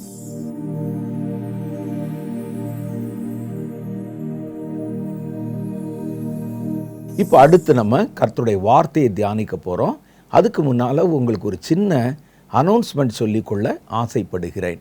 நான் உங்ககிட்ட ஏற்கனவே சொல்லியிருக்கிறேன், நிறைய காரியங்களை குறித்து கர்த்தர் எதிர்வரும் ஆபத்துகளை குறித்து வெளிப்படுத்தி பேசும்போதெல்லாம் நம்ம இன்னும் அதிகமாக ஜெபிக்கணும். கர்த்தர் பேசின காரியங்களை வைத்து, அறியப்படாத ஆபத்துகளை வைத்து, மறைவிடத்திலே சத்துரு செய்கிற தந்திரங்களை விளங்கி கொண்டு நம்ம ஜெபிக்கணும், இன்னும் அதிகமாக ஜெபத்தை அதிகப்படுத்தணும் என்று யோசித்த போது ராமநாதபுரத்தை மையமாக வைத்து ஒரு முழு இரவு ஜெபத்தை நடத்த வேண்டும் என்று என்னுடைய மனதிலே ஒரு தீர்மானம் தோன்றியது. All night prayer. அந்த ஆல் நைட் ப்ரேயரில் செய்தியெல்லாம் ஒன்றும் இருக்காது. அதிகமாக தேவன் நமக்கு சொன்ன தீர்க்க தரிசனங்களுக்காக முழுவதும் ஜெபம் பண்ண போகிறோம். மாத்திரமல்ல, கொஞ்ச நேரம் காத்திருந்து கர்த்தர் மேலதிகமாக என்ன வெளிப்படுத்துகிறார் என்பதற்காக காத்திருந்து ஜெபம் பண்ண போகிறோம். அதுக்காக ஒரு முழு இரவு ஜெப கூட்டத்தை ராமநாதபுரத்தை மையமாக வைத்து செய்யணும் என்று என் மனதிலே ஏவப்பட்டதுனால அதை நம்ம புதுசாக துவங்கி இருக்கிறோம். வழக்கமாக ஒவ்வொரு மாதமும் 2வது சனிக்கிழமைகளில் ஒரு உபவாச ஜெப கூட்டம் ராமநாதபுரத்தில் இருக்கிற நம்முடைய தீர்க்க தரிசன மையம் அதில் வைத்து நடத்தப்படுகிறது. 100கணக்கான பேர் அந்த கூட்டத்தில் வந்து கலந்து கொள்ளுகிறார்கள். பல மாவட்டங்கள், பல மாநிலங்களிலிருந்து, மும்பையிலிருந்தெல்லாம் கூட, மும்பை, ஹைதராபாத், ஆந்திரா, திருப்பதி, கேரளா, கர்நாடகா, இப்படி பல இடங்கள்ல இருந்தும் ஏராளமான தேவ பிள்ளைகள் அந்த கூட்டங்களில் வந்து கலந்து கொள்ளுகிறார்கள். இது பத்தாது. இனி அடுத்து கர்த்தர் இந்த தீர்க்க தரிசன உபவாச கூட்டத்தில் வெளிப்படுத்தி சொன்ன காரியங்களுக்கு விசேஷமாக ஜெபம் பண்ணணும் என்று தான் இந்த முழு இரவு ஜெபத்தை ஆரம்பித்திருக்கிறோம். இந்த முழு இரவு ஜெபம் போன மாதம் துவங்கப்பட்டது. நான் எதிர்பார்த்ததை விட அதிகமான பேர் அதில் வந்து கலந்து கொண்டார்கள். ராத்திரி முழுசும் ஏறத்தாழ 4 மணி வரைக்கும் இடைவிடாமல் ஜெபித்தோம். நேரம் போனதே தெரியாத அளவிற்கு கர்த்தர் எங்களை ஜெபத்திலே நடத்தினார். வந்திருந்த அநேகர் தங்களுடைய ஆவிக்குரிய கண்கள் திறக்கப்பட்டு தேவன் மேலதிகமாக காண்பித்த பல தரிசனங்களையும் பார்த்து அவங்க வெளிப்படுத்தி சொன்னாங்க. அது ஒரு ஆயத்த கூட்டமாக, ஒரு முதல் முழு இரவு கூட்டமாக நடைபெற்றது. இந்த ஆகஸ்ட் மாதத்திலும் கடைசி வெள்ளிக்கிழமை, இது ஒவ்வொன்றும் வெள்ளிக்கிழமை இரவு நடத்தப்படும். வெள்ளிக்கிழமை இரவு 9:30 மணிக்கு ஆரம்பித்து விடிகாலையில் 3-3:30 மணி வரைக்கும் நடத்தப்படும். அப்போ இந்த கூட்டம் ஆகஸ்ட் மாதத்தில் 28ஆம் தேதி கடைசி வெள்ளிக்கிழமை இந்த முழு இரவு கூட்டம் ஒழுங்கு செய்யப்பட்டிருக்கிறது.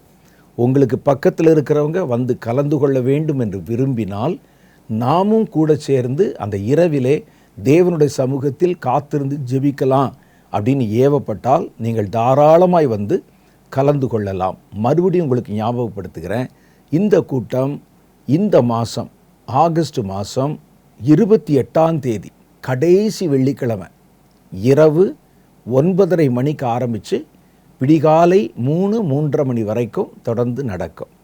கர்த்தருக்கு சித்தமானால் அந்த கூட்டத்தில் நானும் கலந்து கொண்டு உங்களோடு ஜெபிக்க ஆவலாக இருக்கிறேன். வாங்க சேர்ந்து ஜெபிக்கலாம்.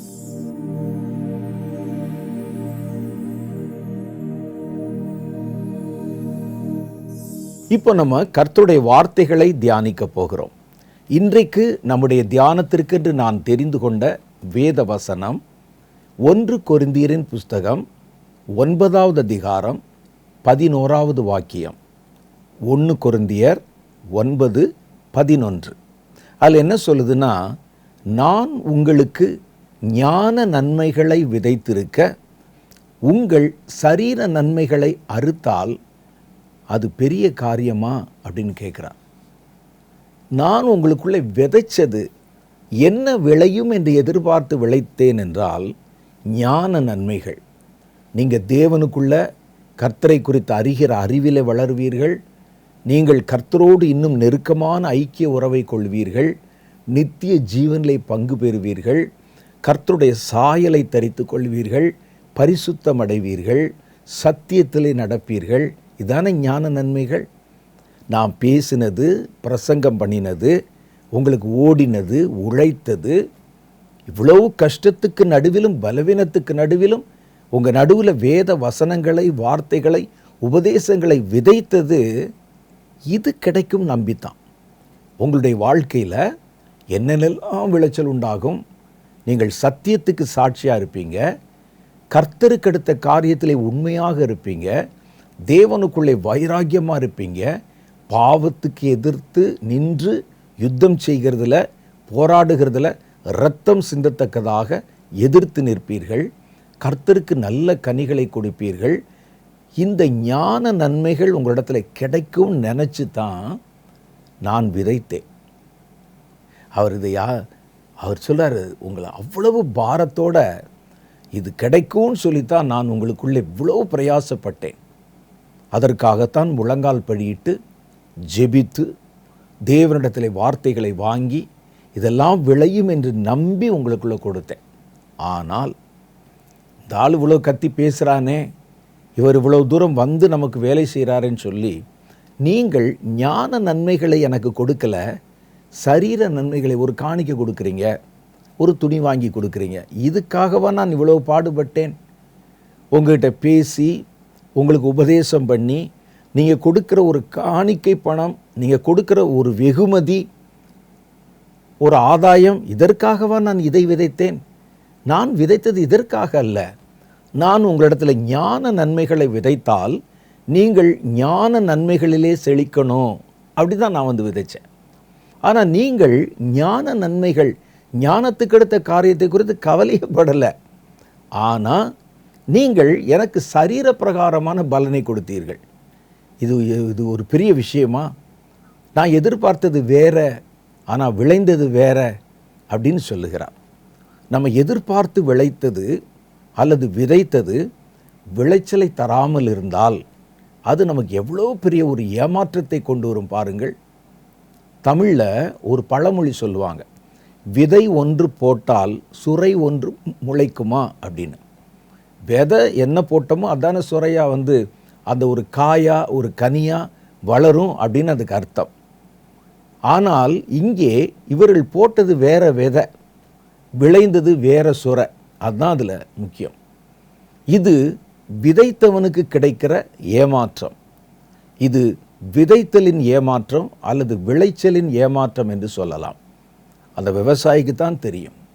நான் பயிரை வந்து வைத்து தண்ணி பாய்ச்சி அதெல்லாம் வளரும்னு ராத்திரி பகலாக காத்திருந்து கடைசியில் பார்த்திங்கன்னா எல்லாம் முள்ளும் குறுக்கும் நிறைந்த விதைகள். இதை நெல் என்று நம்பி நான் விதைத்தேன். அது வளர்ற வரைக்கும் தெரியாது நமக்கு, அது வளர்ந்து பெருசாக வர்ற வரைக்கும் தெரியல. ஆனால் அது கனி கொடுக்கிற காலம் வந்தபோது அது முள்ளும் குறுக்குமாக இருந்ததுன்னா ஒருவனுக்கு அந்த ஏமாற்றம் எவ்வளோ பெருசாக இருக்கும் பாருங்க. இதற்கு பேர் தான் விதைத்தலின் ஏமாற்றம் அல்லது விளைச்சலில் உண்டாகும் ஏமாற்றம். இதில் நிறைய வகை இருக்கிறது. ஒன்று, மேலானதை விதைத்தால் மட்டமானது விளையும், அதுவும் ஏமாற்றம்தான். விளையாமல் இல்லை, விளைஞ்சிச்சு, ஆனால் அது நான் எதிர்பார்த்ததில்லை, வேறொன்று. இந்த வேறொன்று நான் எதிர்பார்த்ததை விட மட்டமானது. பவுல் அதைத்தான் சொல்றார். நான் எதிர்பார்த்தது ஞான நன்மைகள், அது பறத்துக்கெடுத்தது, ஆனால் விளைந்தது அதுக்காக விளையாமல் இல்லை, விளைஞ்சது நான் எதிர்பார்த்த அந்த தரமுள்ள விளைச்சல் அல்ல, தரம் குறைந்த உலக நன்மைகளை நான் அறுத்தேன். எனக்கு கிடைச்சது பாருங்கள் உலக நன்மை. நான் இதுக்காக பாடுபட்டேன். அப்போ விதைத்தது எவ்வளோ பெருசாக இருக்கும், விளைஞ்சது ரொம்ப மட்டமாக இருக்கும். அது ஒரு ஏமாற்றம். பல சமயத்தில் நமக்கு அப்படி தான் நடக்கும். நம்ம கஷ்டப்பட்டு பிரயாசப்பட்டு ஒரு சபையை நிறுவி ஜனங்களை ஆதாயப்படுத்தி உள்ளே கொண்டாந்து பாடுபட்ட மேய்ப்பனுக்கு தான் அது தெரியும். அவ்வளோ கஷ்டப்பட்டு வளர்த்து இரவு பகலாக ஜெபம் பண்ணி நான் நிறைய சபை போதகர்களை பார்த்துருக்கிறேன். சனிக்கிழமை ஆச்சுன்னா வெளியவே வரமாட்டாங்க. அன்று முழுவதும் உபவாசம் பண்ணி ஞாயிற்றுக்கிழமை கர்த்தர் தரும் வார்த்தைக்காக காத்திருப்பாங்க. எல்லாரும் அல்ல, நிறைய நல்ல போதகர்களை நான் பார்த்துருக்கிறேன். வெளியவே பார்க்க முடியாது. சனிக்கிழமை பாஸ்ட் வந்து எங்கேஜாக தான் இருப்பார், பார்க்கவே முடியாது அவரை. ஜெபம் பண்ணி காத்திருந்து அவர்கள் தருகிற, கர்த்தர் தருகிற, மனதில் கர்த்தர் அவர்களுக்கு வெளிப்படுத்துகிற வசன சத்தியத்தை தான் ஞாயிற்றுக்கிழமை சர்வீஸில் பேசுவாங்க. ஒவ்வொரு மந்தைகள் மேலும் கண்காணிகளாக இருந்து தனிப்பட்ட ஒவ்வொரு வாழ்க்கையிலும் கரிசனம் செலுத்துவாங்க. அது அவனுடைய குடும்பம் தானே அவங்க பார்த்துக்கிற நினைக்காம அந்த குடும்பங்களை எல்லாம் தன் குடும்பமாக நினைத்து வளர்ப்பார்கள். இவ்வளோ தூரம் வளர்த்து அவர்கள் திடீரென்று திசை மாறி போனால் அல்லது அவர்கள் விசுவாசத்தை விட்டு வழி விலகி போனால், இவங்க எதுக்காக இவ்வளவு சனிக்கிழமை தோறும் ஃபாஸ்டிங் பண்ணி ஜெபம் பண்ணாங்க, எதற்காக உபவாசம் பண்ணாங்க, தங்கள் வரங்களை ஏன் புதுப்பித்து கொண்டார்கள், உங்களுக்குள்ளே அந்த ஞான நன்மைகள் விளைய வேண்டும் என்று தானே. சில பாஸ்டர்கள் பார்த்தீங்கன்னா ஏதோ வைராக்கியமாக சண்டைக்கு வர்ற மாதிரி நம்முடைய குறைகளை கண்டித்து பேசுவாங்க. ஏன் உங்களை வந்து காலையில் வந்து திட்டணும்னு அவருக்கு என்ன விதியா? உங்களை திட்டணும், உங்களை வந்து கடுமையாக பேசணும், அது கங்கணம் கட்டி கொண்டு வருகிறாரு? இல்லை, நம்ம வழிமாறி போயிடக்கூடாது, பாவத்திற்கு இணங்கி போயிடக்கூடாது, எச்சரிக்கையாக இருக்க வேண்டும் என்ற வைராக்கியத்தில் தான் பேசுகிறாங்க. இல்லாட்டா அவங்களுக்கு நமக்கு என்ன இருக்குது? நம்முடைய ஞான நன்மைகளை எதிர்பார்த்து தான் கண்டித்து உணர்த்தும் போதனைகளை பண்ணுகிறார்கள். இதெல்லாம் பண்ணி நாளைக்கு இந்த விசுவாசிகள் திடீரென்று திருப்பி கொண்டு பாஸ்டரை தூஷிப்பது, சபையை தூஷிப்பது, அப்படி கடந்து போனால் அது அவருக்கு எவ்வளோ பெரிய ஏமாற்றமாக இருக்கும். அதை கூட விடுங்க, இவர்கள் அப்படிலாம் போக வேண்டாம். எவ்வளவு வளரணும்னு நினச்சி நாங்கள் இவ்வளவு நன்மைகளை விதைத்தோமோ அந்த நன்மைகளை கொடுக்காம ஏதோ பாஸ்டர் கொண்டாந்து காணிக்கை கொடுத்தா போதும், கவரில் காசு வச்சு கொடுத்தா போதும். சில ஆட்களை பார்ப்பீங்க, நல்லா காணிக்கைலாம் கொடுப்பாங்க, வாழ்க்கையில் எந்த சேஞ்சும் இருக்காது, எந்த மாற்றமும் இருக்காது. அப்போ அப்படி இருந்தால் அந்த விதைத்தவருக்கு எப்படி இருக்கும்? நீ கொடுக்குற கவருக்காகவா நான் இவ்வளோ உபவாசம் பண்ணினேன்? நீங்கள் கொடுக்குற காணிக்கைக்காகவா அவ்வளோ உபவாசம் பண்ணேன்? நீங்கள் கொடுக்குற கனி இதுதானா? இந்த உலகத்திற்கு அடுத்த தரமில்லாத ஒரு கனிக்காகவா நான் செய்தேன்? அதுக்காக காணிக்கை கொடுக்கூடான்னு சொல்லலை. ஆனால் நாங்கள் எதிர்பார்த்து விதைத்தது இது அல்ல.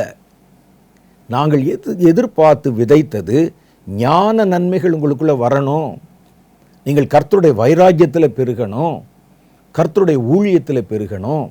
அப்போ இது முதல் ஏமாற்றமாக இருக்கிறது. இரண்டாவது, அதிகமாய் விதைத்து குறைவாய் அறுப்பது. விதைச்சது அதிகம், அதுவும் விளைச்சலில் உண்டாக்குகிற ஏமாற்றம். ஆகாயின் புஸ்தகம் 1 அதிகாரம் 6 வசனம் சொல்லுது, நீங்கள் திரளாக விதைத்தும் கொஞ்சமாய் அறுத்து கொண்டு வருவீர்கள். பார்த்தீங்களா? விதைக்கிறது நிறைய, 10 மூட நெல் போட்டு 1 மூட நெல் விளையும். விளையாமல் இல்லை, ஆனால் ஏற்ற விளைச்சல் அல்ல. 1 30, 1 60, 1 100 விளையணும். இது அப்படியே தலைகளை போட்டு 100 1, 60 1, 30 1 விளைந்தால் எப்படி இருக்கும்? 30 நெல்லை நான் போட்டால் ஒரே ஒரு நெல், 60 நெல்லை நான் போட்டால் ஒரே ஒரு நெல்.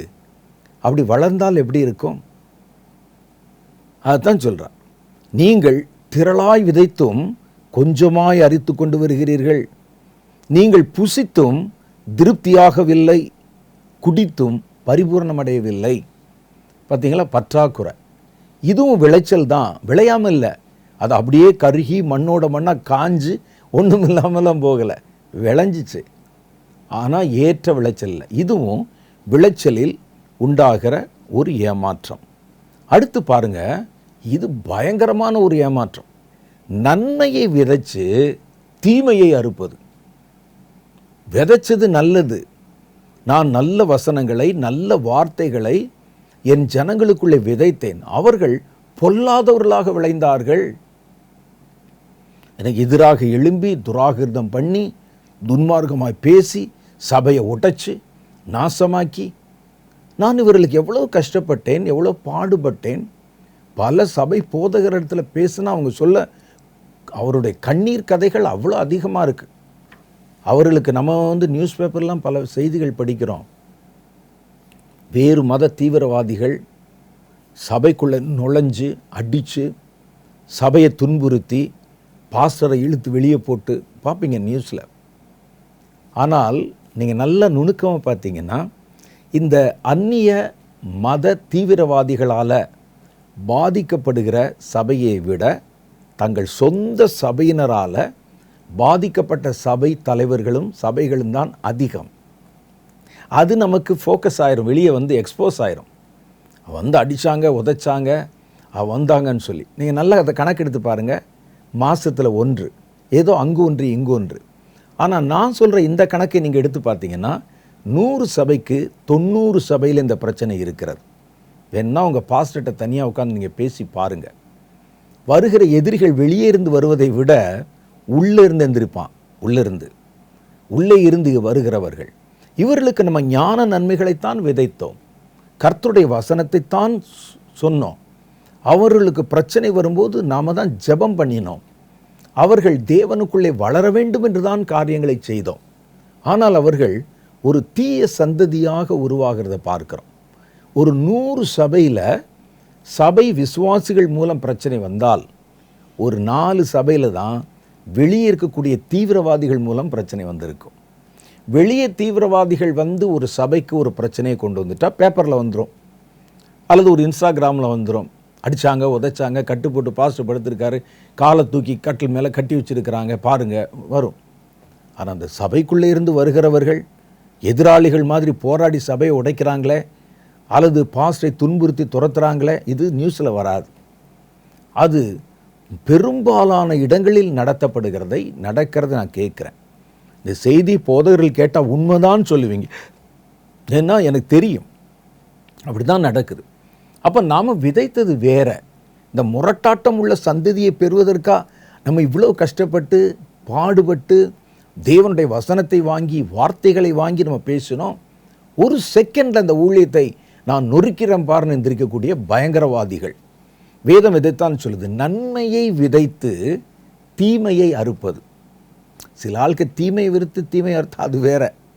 நான் சொல்கிறது நன்மையை விதைத்து நல்லது தான் செய்யணும்னு நினச்சிங்க, ஆனால் தீயவர்கள் விளைந்தார்கள். ஒரு நல்ல சமுதாயம் உருவாக வேண்டும் என்று தான் நான் இவ்வளோ கஷ்டப்பட்டு பிரயாசப்பட்டு பிரசங்கம் பண்ணேன். ஆனால் உருவானது பயங்கரமான ஒரு சந்ததி. எப்படி இருக்கும்? எரேமியா தீர்க்கதரிசியின் புஸ்தகம் 12வது அதிகாரம் 13 அதை சொல்லுகிறது. கோதுமையை விதைத்தார்கள், முள்ளுகளை அறுத்தார்கள். பார்த்தீங்களா? கோதுமையை விதைச்சாங்களாம், முள்ளுகளை அறுத்தார்கள். பிரயாசப்படுவார்கள், பிரயோஜனம் அடைய மாட்டார்கள்.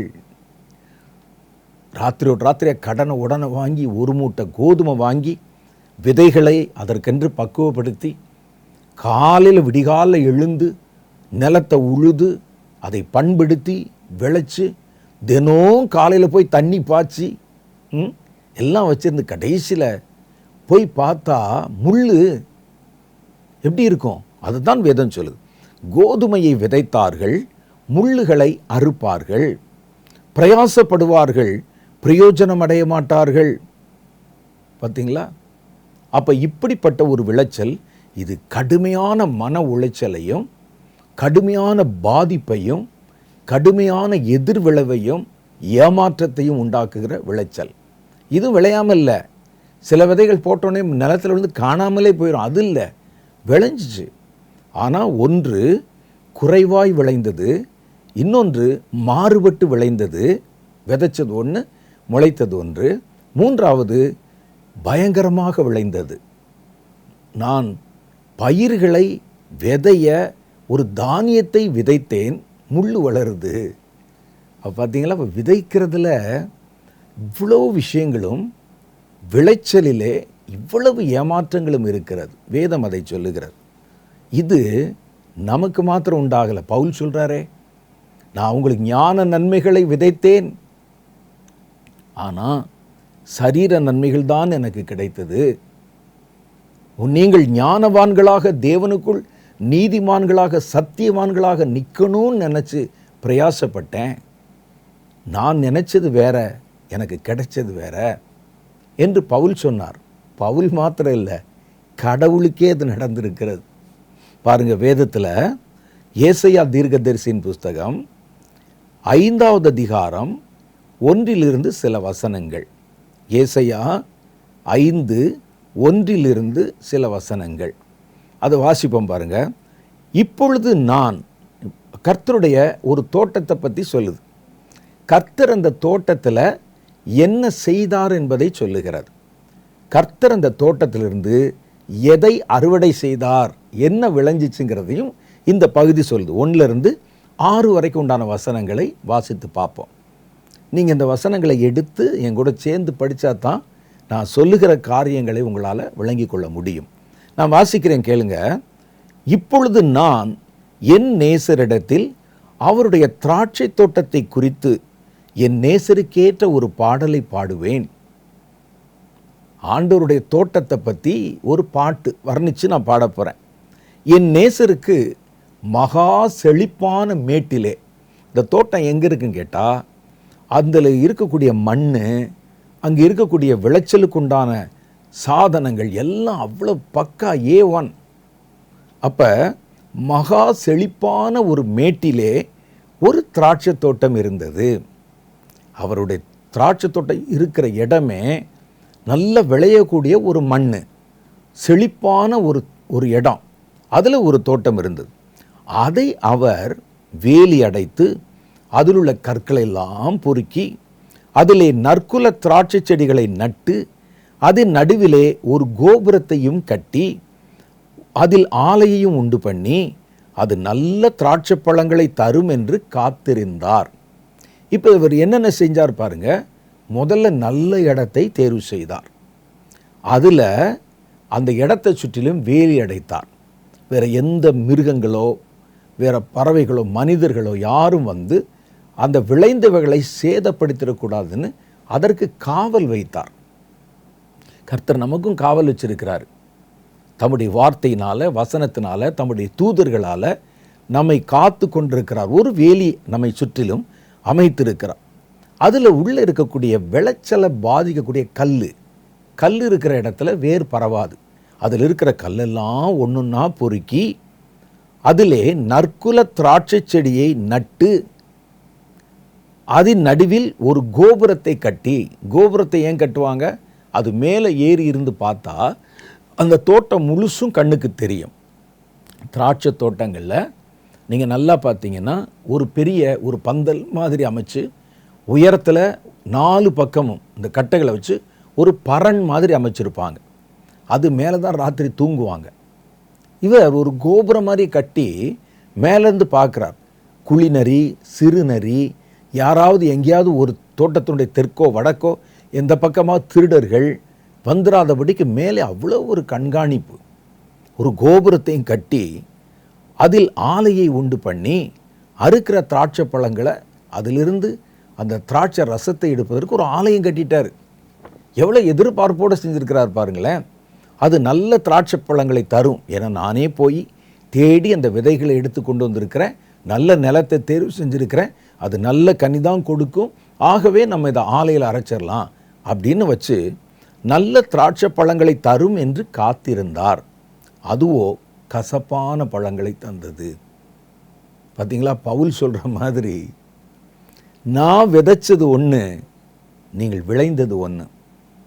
கர்த்தர் விதைச்சது ஒன்று, அவர் அதற்கு பட்ட பாடு, பிரயாசம், பாதுகாப்பு அவ்வளவு. தானே நின்று காரியங்களை செய்தார். அவருக்கு ஒரு எதிர்பார்ப்பு இருந்தது. இந்த காரியங்களை செய்த போது ஒரு எதிர்பார்ப்பு இருந்தது. நமக்கு கர்த்தர் இவ்வளவு காரியங்களை செய்கிறாரே, மீட்கிறார், சுத்திகரிக்கிறார், பாதுகாக்கிறார், நம்மை பலப்படுத்துகிறார். அவருக்கு ஒரு எதிர்பார்ப்பு இருக்கு. அது நல்ல கனிகளை தரும் என்று எதிர்பார்த்தேன். நான் இவ்வளவு செஞ்சும் இந்த நன்மைகள் எல்லாம் அது அனுபவித்தும் ஏற்றுக்கொண்டும் பெற்றுக்கொண்டும் கசப்பான கனிகளை தந்தது. எப்படி இருக்கும் அவருக்கு? அந்த ஏமாற்றத்தின் விளைவு கோபமாய் உருவெடுக்கிறது. பாருங்கள், நான் என் திராட்சை தோட்டத்துக்கு முதல்ல அவருக்கு ஆதங்கம் உண்டாகுது. எதுக்கு என்னதான் நான் செய்யலை, எவ்வளோ செஞ்சுருக்கிறேன். முதல்ல ஒரு ஆதங்கம், நான் இதுக்கு செய்யாத நல்லது ஏதாவது இருக்குதா ஐயா? எவ்வளவு நன்மைகளை செய்திருக்கிறேன். பாருங்க சொல்றாரு, நான் என் திராட்சை தோட்டத்திற்காக செய்யாத எந்த வேலையை அதற்கு இனி செய்யலாம். நான் இதுக்கு எல்லாமே செஞ்சிட்டேனே, நான் செய்யாத வேலை என்ன இருக்கிறது? அதனுடைய விளைச்சலுக்கும் அது கனி கொடுப்பதற்கும் நான் செய்யாத காரியம் என்ன இருக்குது? வேலி அடைச்சிட்டேன், விதையை போட்டுட்டேன், நீர் பாய்ச்சிட்டேன், பாதுகாவல் செய்ய கோபுரத்தை கட்டிட்டேன், கல்லெல்லாம் பொறுக்கிட்டேன். இனி நான் செய்வதற்கு என்ன இருக்கிறது? அது நல்ல திராட்சை பழங்களை தரும் என்று நான் காத்திருக்க அது கசப்பான பழங்களை தந்தது என்ன? இப்போதும் நான் என் திராட்சை தோட்டத்துக்கு செய்வதை உங்களுக்கு அறிவிப்பேன். அது கசப்பான கனி கொடுத்துருச்சுல்ல, இனி அடுத்து நான் என்ன செய்வேன் அதை உங்களுக்கு சொல்கிறேன். அதன் வேலியை முதல்ல பிடுங்கி போடுவேன். இது ஒரு தேவனுடைய மனிதனுக்கு அடையாளமாக இருக்கிறது. உங்கள் தனிப்பட்ட வாழ்க்கையை நீங்கள் எடுத்து பாருங்கள். கர்த்தர் தம்முடைய வசனத்தை உங்களுக்குள்ளே விதைத்து உங்களுக்காக இரத்தம் சிந்தி உங்களுடைய ஜெபத்தையெல்லாம் கவனித்து கேட்டு நீங்கள் கேட்கும் போதெல்லாம் நன்மைகளை தந்து உங்களுக்கு நித்திய ஜீவனுக்கு அடுத்த வாக்குத்தத்தத்தை கொடுத்து உங்களுக்கு பாதுகாப்பை தந்து கடைசியில் கர்த்தர் நம்மிடத்தில் நீங்கள் நல்ல கனிகளை அவருக்கு கொடுப்பீர்கள் என்று நம்பித்தான் இதை செய்தார். ஆனால் நம்முடைய வாழ்க்கை அதற்கு எதிராக வரும் பொழுது, நம்முடைய வாழ்க்கையிலே கர்த்தர் எதிர்பார்த்த கனி இல்லாத போது, இது கனி கொடுத்தது, ஆனால் அந்த கனி வாயில் வைக்க முடியல, கசப்பு. நம்முடைய கிரியைகள் கசப்பு, நம்முடைய எண்ணங்கள் கசப்பு, நம்முடைய நடவடிக்கைகள் கசப்பு.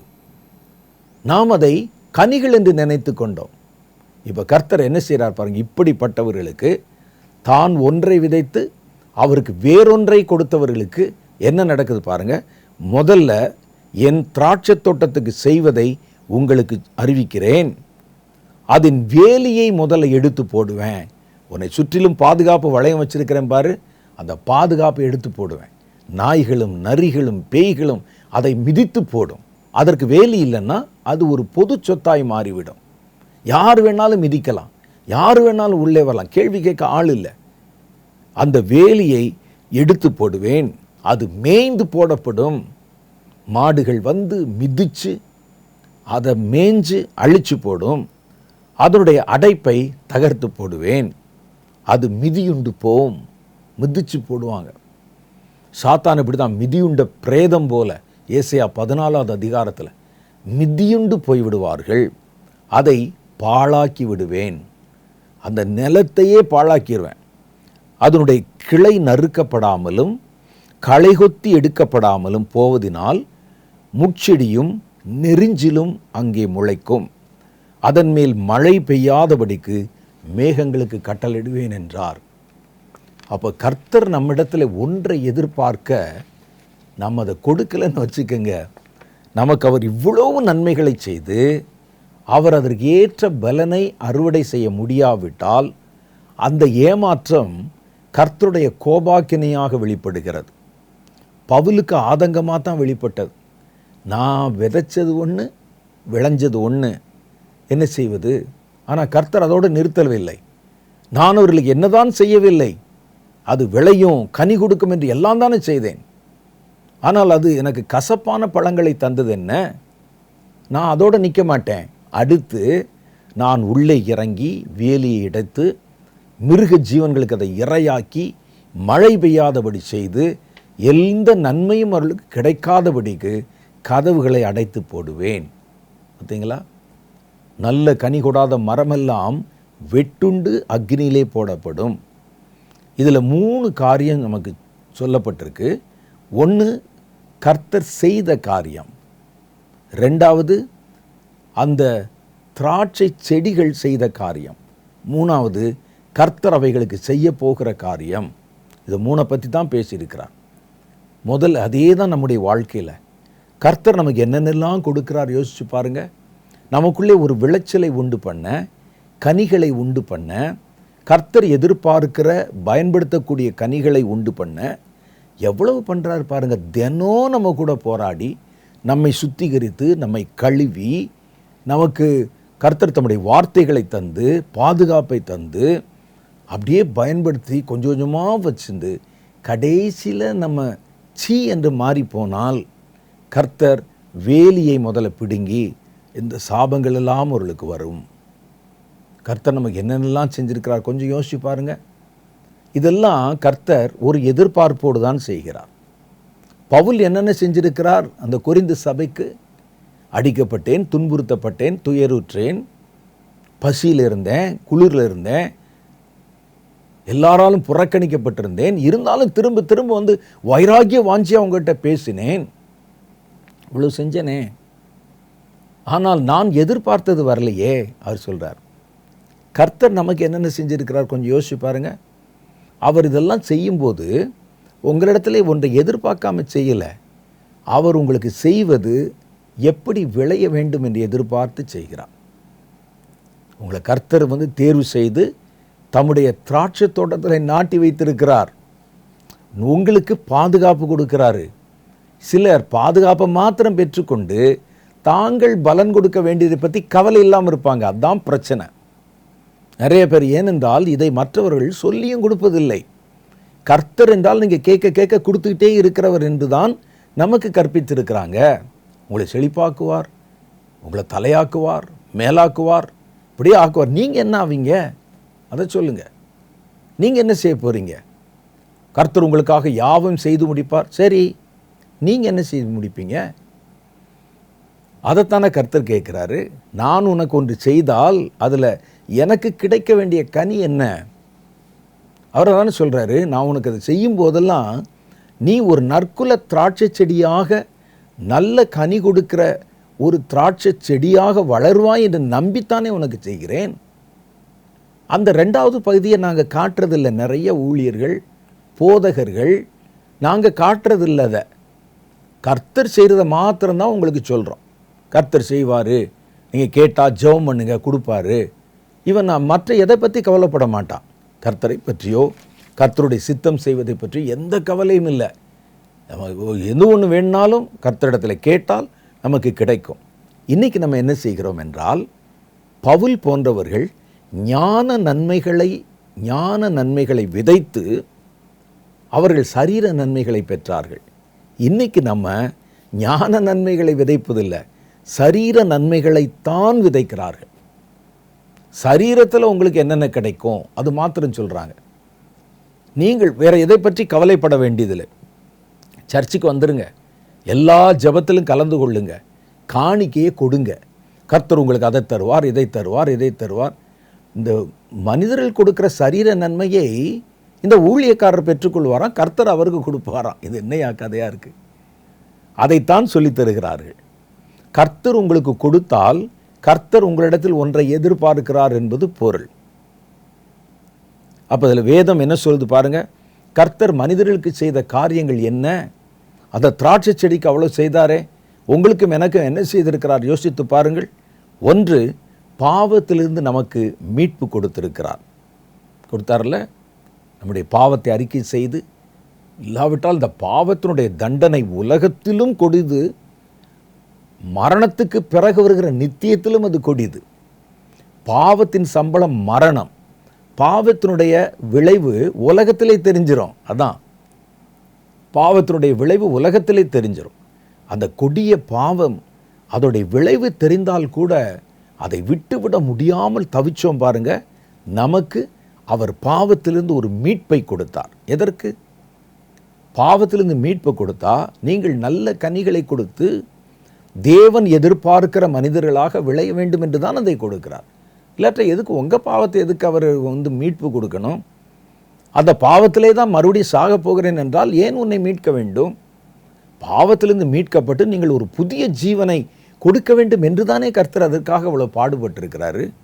எபேசியர் 1:7 சொல்லுது, அவருடைய கிருபையின் ஐசுரியத்தின்படியே அவருடைய இரத்தத்தினால் பாவ மன்னிப்பாகிய மீட்பு நமக்கு உண்டாயிருக்கிறது. அப்போ கர்த்தர் நம்மை மீட்டு கொண்டது எதற்கு? யோசிச்சு பாருங்க. ஏன் என்னை மீட்கணும்? பாவத்திலே என்னை விட்டுருக்கலாமே. பாவம் என்னை அழுத்தி என்னை அந்த பாவத்தினுடைய சாபமும் தண்டனையும் எனக்குள் வருவதற்கு முன்னால என்னை ஏன் கர்த்தர் மீட்கணும்? அதை மீட்பதும் சும்மா மீட்கல. அவர் தம்முடைய இரத்தத்தை சிந்தி நம்மை மீட்டார். அப்போ அவ்வளோ பெரிய ஒரு ப்ராஜெக்டை நமக்கு செஞ்சா ஒன்றும் எதிர்பார்க்காம நீ இஷ்டப்படி போல இரு மகனே அப்படின்னு சொல்லி அதுக்காக செய்வாங்க யாரும்? அப்போ அவருக்கு ஒரு எதிர்பார்ப்பு இருக்கிறது. அவர் உங்களுக்கு செய்த எல்லாவற்றுக்கும் ஒரு எதிர்பார்ப்பு இருக்குது. நாம் கர்த்தர் செய்ய வேண்டியதை பற்றி தான் பேசுகிறோம். நாம் செய்ய வேண்டியதை பற்றி பேசுவதே இல்லை. மேக்சிமம் சொல்லி கொடுத்தா என்ன சொல்லுவாங்க? ஜெபம் பண்ணுங்க, கர்த்தரிடத்தில் ஜெபம் பண்ணி கேளுங்க, சபைக்கு வாங்க, நாங்கள் சொல்கிற சத்தியத்தை கேளுங்க, நீங்கள் வேற ஒன்றும் அலட்டி கொள்ள வேண்டாம், கர்த்தர் உங்களை உயர்த்துவார், செழிப்பாக்குவார், நன்மைகளை தருவார். கர்த்தர் செய்கிறதே தானே சொல்கிறீங்க. கர்த்தர் செய்கிறது நீங்கள் சொல்ல வேண்டியதில்லை. நாங்கள் என்ன செய்யணும், விசுவாசிகள் என்ன செய்யணும், அதை சொல்லி கொடுங்க அவனுக்கு. கர்த்தர் எதை எதிர்பார்த்து இதை அவர்களுக்கு செய்கிறார் சொல்லி கொடுங்க. என்னை கர்த்தர் மீட்டது எதற்காக? நான் பெற்ற மீட்பை மற்றவர்களுக்கு சொல்லி மற்றவர்களையும் மீட்பதற்காக. அதுக்கு தான் கர்த்தர் என்னை மீட்டார். கர்த்தர் என்னை மீட்டு நான் விட முடியாத பாவத்திலிருந்து கர்த்தர் என்னை விடுதலையாக்கினார் என்பதை மற்றவர்களுக்கு போய் சாட்சி சொல்லணும். அதான் சொல்லுவாங்க, பழைய மிஷினரி புஸ்தகம் ஒன்றில் படித்தேன், கர்த்தர் என்னை ரட்சித்தது நான் பிறரை ரட்சிப்புக்குள் நடத்துவதற்கு. அதுக்கு தான் கர்த்தர் ரட்சித்தார். அப்போ அந்த நல்ல கனிகள் கொடுக்காம பாவத்திலேருந்து மன்னிப்பு கிடச்சிருச்சுங்க, அப்புறம் அடுத்து என்ன செய்ய போகிறீங்க? சர்ச்சுக்கு வருவோம் போவோம், சர்ச்சுக்கு வருவோம் போவோம், இதற்கு காணிக்கை கொடுப்போம். அதுதான் அவர் சொல்கிறார், நான் விதைத்தது ஞான நன்மை, நீ பேசுகிறது காணிக்கையை பற்றி பேசுகிற, அது சரீர நன்மை. நான் விதைத்தது இது அல்ல, நான் உங்ககிட்ட எதிர்பார்த்தது ஞான நன்மைகள் விளைய வேண்டும் என்று எதிர்பார்த்தேன். அப்போ இப்போ பாருங்கள், அடுத்து அவர் நமக்கு சமாதானத்தை உண்டு பண்ணினார். அங்கே அவர் சொல்கிறாரே, அவர் என்ன சொன்னார்? அந்த கற்களை பொறுக்கி இடத்தை சுத்திகரித்து வேலி அடைத்து அதை புதிய ஏற்பாட்டு காலத்தில் என்னென்னலாம் செய்கிறார் பாருங்கள். நமக்கு அவர் சமாதானத்தை உண்டு பண்ணி, நம்முடைய இருதயத்தில் சமாதானம், பரலோகத்தில் இருக்கிற தேவனோட ஒரு சமாதானம், இதெல்லாம் கொண்டு வந்து கொலோசையர் 1:20 எப்படி? அவர் சிலுவையில் சிந்தின இரத்தத்தினாலே. சும்மா சமாதானத்தை தருகிறேன்னு சொல்லி நம்ம ஊரில் சமாதானம் பண்ணுற ஆட்கள் இருப்பாங்க, பார்த்துருப்பீங்க. பஞ்சாயத்து சரி வாப்பா வா, நீ கை கொடு, இனிமேல் சண்டை போடக்கூடாது, சமாதானமாக இருக்கணும், எல்லாம் சரியாக போச்சா, மன்னிச்சிட்டியா, மன்னிச்சிடு போ. அப்படி இல்லை. இவர் கொடுத்த சமாதானத்திற்கு அவர் கொடுத்த விலைக்கரையும் பெரியது. இன்றைக்கி சமாதானம் பண்ணுறவங்கள பார்த்துருக்குறோம். நம்ம கோர்ட் இருக்குது, அல்லது நம்ம வீட்டில் பெரியவங்க இருப்பாங்க, கணவன் மனைவிக்குள்ளே சண்டைன்னா கூட்டு சமாதானம் பண்ணுவாங்க, நண்பர்களுக்குள் சண்டைன்னா கூட்டு சமாதானப்படுத்துவாங்க. இந்த சமாதானம் இல்லை. அவர் கொடுத்த சமாதானத்திற்கு அவர் ஒரு விலைக்கிரயத்தை கொடுத்தார். அதான் சொல்லுது. இந்த சமாதானம் வார்த்தையில், வெறும் வாயின் வார்த்தையில் வரல. அவர் சிலுவையில் சிந்தின இரத்தத்தினாலே சமாதானத்தை உண்டாக்கி, பூலோகத்தில் உள்ளவைகள் பரலோகத்தில் உள்ளவைகள் யாவும் அவர் மூலமாக ஒப்புரவாக்கும்படி அவருக்கு பிரியமாயிற்று. முன்னே அந்நியராயும் துர்க்கிரியைகளினாலே மனதில் சத்துருவாகவும் இருந்த உங்களை பரிசுத்தராகவும் குற்றமற்றவர்களாகவும் கண்டிக்கப்படாதவர்களாகவும் தமக்கு முன்பே நிறுத்தும்படி அப்படி செய்தார். அப்போ அந்நியராக இருந்த ஏன் உங்களை அவர் சேர்த்துக்கிறன்னு? நீங்கள் அவ்வளவு பெரிய ஆட்களா, அவ்வளோ முக்கியமான ஆளா? என்னை எடுத்துக்கொள்ளுங்கள், நான் அவ்வளோ முக்கியமான ஆளா? என்னை கர்த்தர் எனக்காக இரத்தத்தை சிந்தி பரலோகத்தோடு எனக்கு ஒரு சமாதானத்தை உண்டு பண்ணி என்னை பரலோகத்தில் கொண்டு போய் விடுற அளவுக்கு, பரலோகம் என்ன ஆள் இல்லாமலாம் இருக்குது? யோசிச்சு பாருங்க. பரலோகத்தில் தேவ தூதர்கள் இருக்கிறாங்க, கர்த்தரை ஆராதிக்கிறாங்க, பாடுறாங்க, ஒரு பெரிய சமுதாயமே இங்கே இருக்குது உள்ள. அப்போ இந்த ரோட்டில் தெரிந்த நம்மை, குடித்து வெறித்து அலைந்து தெரிந்த என்னை, நம்மை பாவத்தில் இருந்த நம்மை கர்த்தர் தேடி வந்து நம்மை மீட்டு கொண்டு அதுக்கு இரத்தத்தை வேற சிந்தி அந்நியராய் இருந்த உங்களை பரலோகத்தோட ஒப்புரவாக்கினார். ஏன் ஒப்புரவாக்கணும்? நீங்கள் அவ்வளோ விசேஷமான ஆளா? நீங்கள் இல்லாவிட்டால் பரலோகத்தில் அங்கே எந்த வேலையும் நடக்காதா? பரலோகத்தோடு அவர் ஒப்புரவாக்கினது உங்களுக்கு நன்மை உண்டாவதற்கு, பரலோகத்தில் நன்மை உண்டாவதற்கு அல்ல. பரலோகத்தில் மனிதர்களால் என்ன நன்மை வரப்போகுது சொல்லுங்க பார்க்கலாம். அப்போ எனக்கு நன்மை கிடைக்க, உங்களுக்கு நன்மை கிடைக்க, அப்போ அவர் அதை செய்தாரே. அப்போ அந்த கனி என்ன கிடைக்கணும்னு கர்த்தர் செய்தாரோ, நீங்கள் பரலோக வாசிகளாக பரலோகத்துக்குள்ள நுழையணுங்கிறதுக்கு தான் இரத்தம் சிந்தினார். நீங்கள் அதை செய்யாமல் வேறொன்றை தேடி போய் கர்த்தர் எனக்கு கொடுத்த வரங்கள் வல்லமைகளை வச்சு வியாபாரமாக்கி உலகத்திலே சரீர நன்மைகளை அறுவடை செய்தால் அது பெரிய காரியமான்னு கேட்குறார் அவர். நீ பரலோகத்துக்கு வரணும், பரலோக ராஜ்யத்தை மனிதர்கள் நிரப்பணும், அதுக்குத்தானே நான் இரத்தம் சிந்தினேன். நான் ஞான நன்மைகளை, நித்திய ஜீவனுக்கு எடுத்த நன்மைகளை விதைத்திருக்க நீ எதை தேடுற? வாக்கு தத்தத்தை வச்சு பைபிளை வச்சு ஜெபம் பண்ணிட்டே இருந்தால் பணம் வரும், காசு வரும், செழிப்பு வரும், என் வாழ்க்கை செழிப்பாய் மாறும், அப்படி தான் தேடிட்டு இருக்கிறோம். அதைத்தான் அவர் சொல்ல, விதைத்தது ஒன்றானால் முளைப்பதும் அதுவாகவே இருக்க வேண்டும். அடுத்து பாருங்க, நித்திய ஜீவனை தருகிறார் நமக்கு தந்தது. அதைத்தான் நான் ஏற்கனவே சொன்னேன். யோவான் 3:16 தேவன் தம்முடைய ஒரே பேரான குமாரனை விசுவாசிக்கிறவன் எவனோ அவன் கெட்டு போகாமல் நித்திய ஜீவனை அடையும்படி. நான் இப்போ உங்கள்கிட்ட ஒரு கேள்வி இருக்கு. நித்திய ஜீவனா தெரியும் உங்களுக்கு, மரணத்துக்கு பின் வருகிற வாழ்க்கை. மரணம் வர்றது வரைக்கும் தான் ஒரு மனிதன் மனம் திரும்ப முடியும். மரணத்துக்கு பிறகு முடிஞ்சது எல்லாம் கணக்கெல்லாம் முடிச்சுடுவாங்க. மரணத்துக்கு பின் வருகிற வாழ்க்கை தேவனோட சுபிட்சமாக வாழ்கிற வாழ்க்கைக்கு தான் நித்திய ஜீவன் பேர். மரணத்துக்கு பின் வருகிற வாழ்க்கையில் பிசாசோடும் அவனுடைய தூதர்களோடும் தண்டனை அனுபவிப்பது என்பது கொடுமையான ஒரு தண்டனை வாழ்க்கை. ஒன்று மரணத்துக்கு போகும் வழி, இன்னொன்று ஜீவனுக்கு போகும் வழி என்று 2 வழியை நமக்கு முன்னால் வச்சிருக்கிறார். இப்போ கர்த்தர் பாருங்க, தம்முடைய ஒரே பேரான குமாரனை கொடுத்து நீங்கள் ஜீவனுக்கு போகிற பாதையை தேர்ந்தெடுத்து நீங்கள் நித்திய ஜீவ வாழ்க்கை, தன்னோடு வாழ்கிற வாழ்க்கையில் நீங்கள் வரணும் என்று விரும்பி அவர் தன் குமாரனை கொடுத்தார்.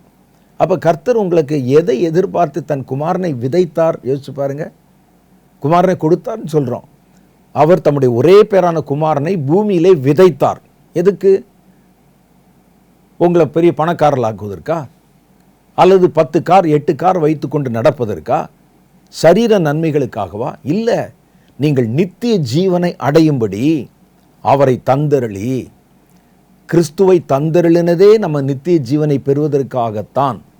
அதான் வேதம் அங்கே சுட்டி காட்டுது. அதை பெறும்படி அவரை தந்தருளி இவ்வளவாய் உலகத்தில் அன்பு கூர்ந்தார். அப்போ நான் அந்த நித்திய ஜீவனுக்கு கிடைத்த காரியத்தை பற்றி யோசிக்கிறது இல்லை. நித்திய ஜீவனுக்கு மரணத்துக்கு பிறகு வருகிற வாழ்க்கையில் கடவுளோடு நான் போய் இணைந்து அந்த வாழ்க்கையை பெறணும் தானே கிறிஸ்துவும் சரி, பிதாவானவரும் சரி, பரிசுத்த ஆவியானவரும் சரி இவ்வளவு பாடுபடுறாங்க. அதற்காகத்தானே இவ்வளவு வேலைகளை செய்கிறார்கள். இரத்தத்தை கொடுக்கிறார் ஒருத்தர், தன் ஒரே பேரான குமாரனை கொடுக்கிறார் ஒருத்தர், இன்னொருத்தர் பரலோகத்தை விட்டு நம்ம கூடவே தங்கி இருக்கிறார். எதுக்காக? அப்போ அந்த விதைக்கிற நமக்கு செய்கிற நோக்கம் நமக்கு புரியாததுனால தான், அதை விளங்கி கொள்ளாதனால தான் நம்ம ஏதோ ஒன்றை கொடுத்து கொண்டிருக்கிறோம். அப்போ அவர்கள் எதற்காக கொடுத்தாங்க? நான் நித்திய ஜீவனை பெறணும், மரணத்துக்கு பின் வருகிற வாழ்க்கையில் நான் அந்த நித்திய தண்டனைக்குள்ளே போயிடக்கூடாது, சாத்தானுக்கும் அவனுடைய தூதர்களுக்கும் நியமிக்கப்பட்டிருக்கிற இடத்துக்குள்ளே போயிடக்கூடாது, பரலோக வாசியாக நான் மாறணும். இதுக்கு தான் அவருடைய விருப்பம். நாம் அதை குறித்து யோசிப்பதே இல்லை. கர்த்தர் நம்மை ரட்சித்து விட்டார், மீட்டு விட்டார், அபிஷேகம் பண்ணிட்டார், ஊழியத்தை கொடுத்து விட்டார், ஊழியத்துக்குள்ளே வந்துட்டோம். இன்னும் அடுத்து என்ன செய்யணும்? அந்த ஊழியத்தில் எவ்வளோ பெரிய கட்டடம் கட்டணும், எவ்வளவு அதை வைத்து சம்பாதிக்கணும், எவ்வளவு கார்கள் வாங்கணும், எவ்வளோ பகட்டாக நம்மை காண்பித்து கொள்ளணும். இப்போலாம் சில ஊழியரில் கையிலையும் காலையும் பார்த்தீங்கன்னா கிட்டத்தட்ட 100 பவுனுக்கு மேலே நகைகள், அப்படியே அங்கே நடக்கிற மிடுக்கு. இதுக்கா நான் இதை விதைத்தேன்? பெரிய பெரிய கட்டடங்கள் ஒருத்தர் சொல்ல, ஒரு 500 கோடியிலையாவது சர்ச்சு கட்டிடணும் ஐயா. அந்த 500 கோடியில் கட்டுற சர்ச் அளவுக்கு ஜனங்கள் இருந்தால் பரவாயில்லை. ஆனால் இன்றைக்கு பாருங்கள், அதெல்லாம் ஒரு வீண் பெருமை. இதுக்கு தான் வந்திருக்கிறோம். நானும் என் வீட்டாரும் என் பிள்ளைகளும் இந்த இயேசுவை வைத்து நாங்கள் சுகித்திருந்து ரொம்ப சுலபமாக உலகத்தின் நன்மைகளை பெறுவதற்காக போகிற இடத்துலலாம் எங்களுக்கு பேர், போகிற இடத்துலலாம் எங்களுக்கு புகழ்ச்சி, எங்களுக்கு ஜனங்கள் கேட்காமலே காணிக்க கொடுக்குறாங்க, அதெல்லாம் வாங்கி நாங்கள் நிறைய சேர்த்து வைக்க முடியுது அப்படின்னு நினச்சிக்கிட்டு நம்ம அதற்காக செய்கிறோமே. இயேசு இதற்காகவா? இந்த உலக நன்மைகளை நீங்கள் பெற வேண்டும் என்பதற்காகவா உங்களுக்குள்ளே கர்த்தர் இந்த ஞான நன்மைகளை விதைத்தார்? இன்னைக்கு நிறைய பேர் அதானே சொல்கிறாங்க, உன்னை செழிப்புள்ளவனாய் மாற்றணும், அதுதான் கர்த்தருடைய குறிக்கோள். அந்த கொள்கையிலெல்லாம் எனக்கு உடன்பாடு கிடையாது. கர்த்தர் அதற்காகத்தான் இந்த உலகத்துக்கு வந்தார். தரித்திரமாக இருக்கிற உங்களை ஐஸ்வர்யவான்களாக்க. என்ன தரித்திரம், என்ன ஐஸ்வர்யம்? நல்லா யோசிச்சு பாருங்க. அவர் சொல்லுவதெல்லாம் ஆவிக்குரிய ஐஸ்வர்யங்கள். நம்ம ஆவியிலே தரித்திரராக இருக்கிறோம். பரலோகத்திலே உங்கள் பொக்கிஷங்களை சேர்த்து வைங்கள் சொன்னார். பூமியிலே சேர்த்து வைக்க சொல்லியிருக்காரா? ஏன் சொல்லலை?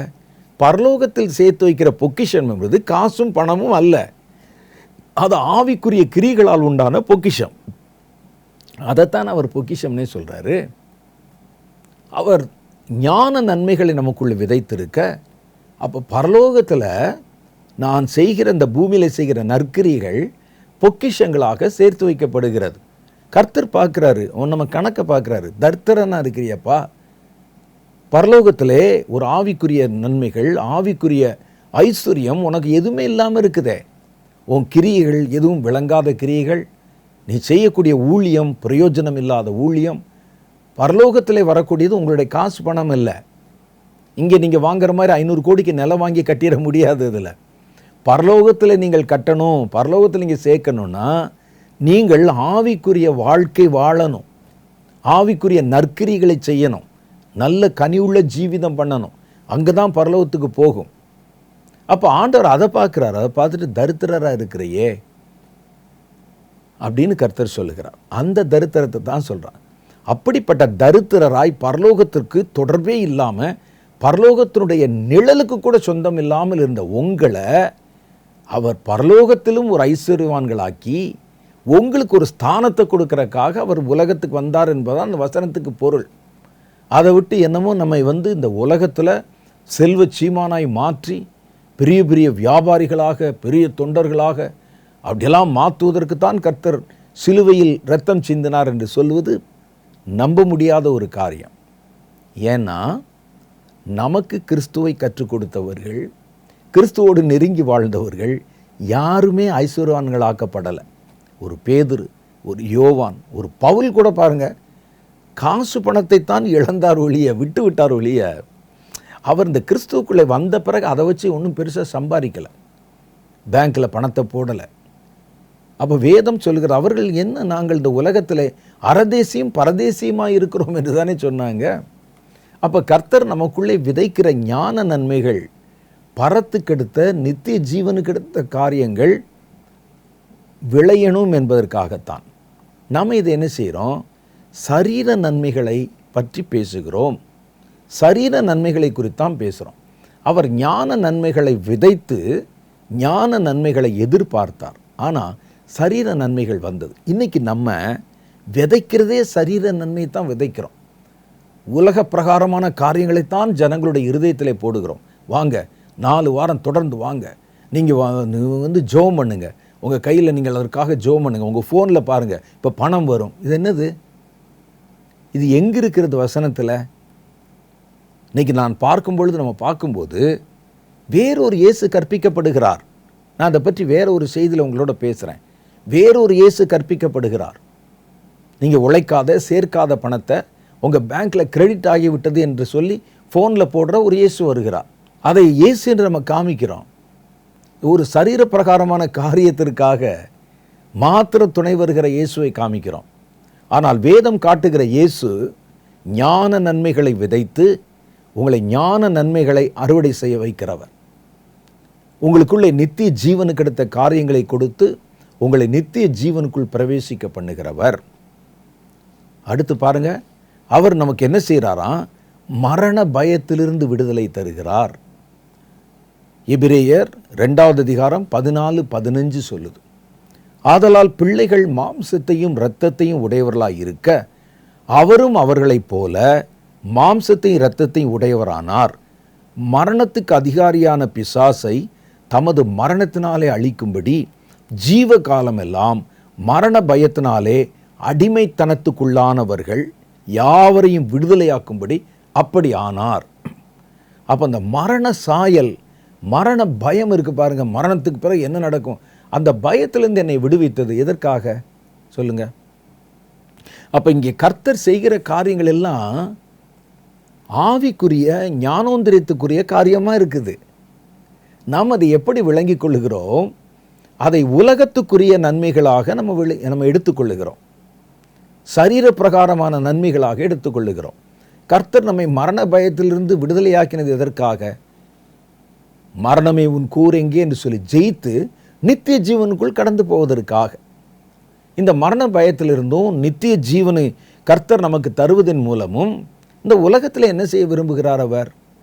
நீங்கள் பெரிய பணக்காரர்களாக வேண்டும், நீங்கள் கார், மாட மாளிகை, பங்களாக்கள் எல்லாம் வைத்திருந்து வாழ வேண்டும் என்பதற்காக இதை யாராவது செய்வாங்களா?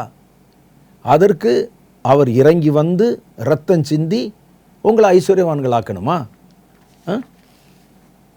யோசிச்சு பாருங்க. இதற்காகவா?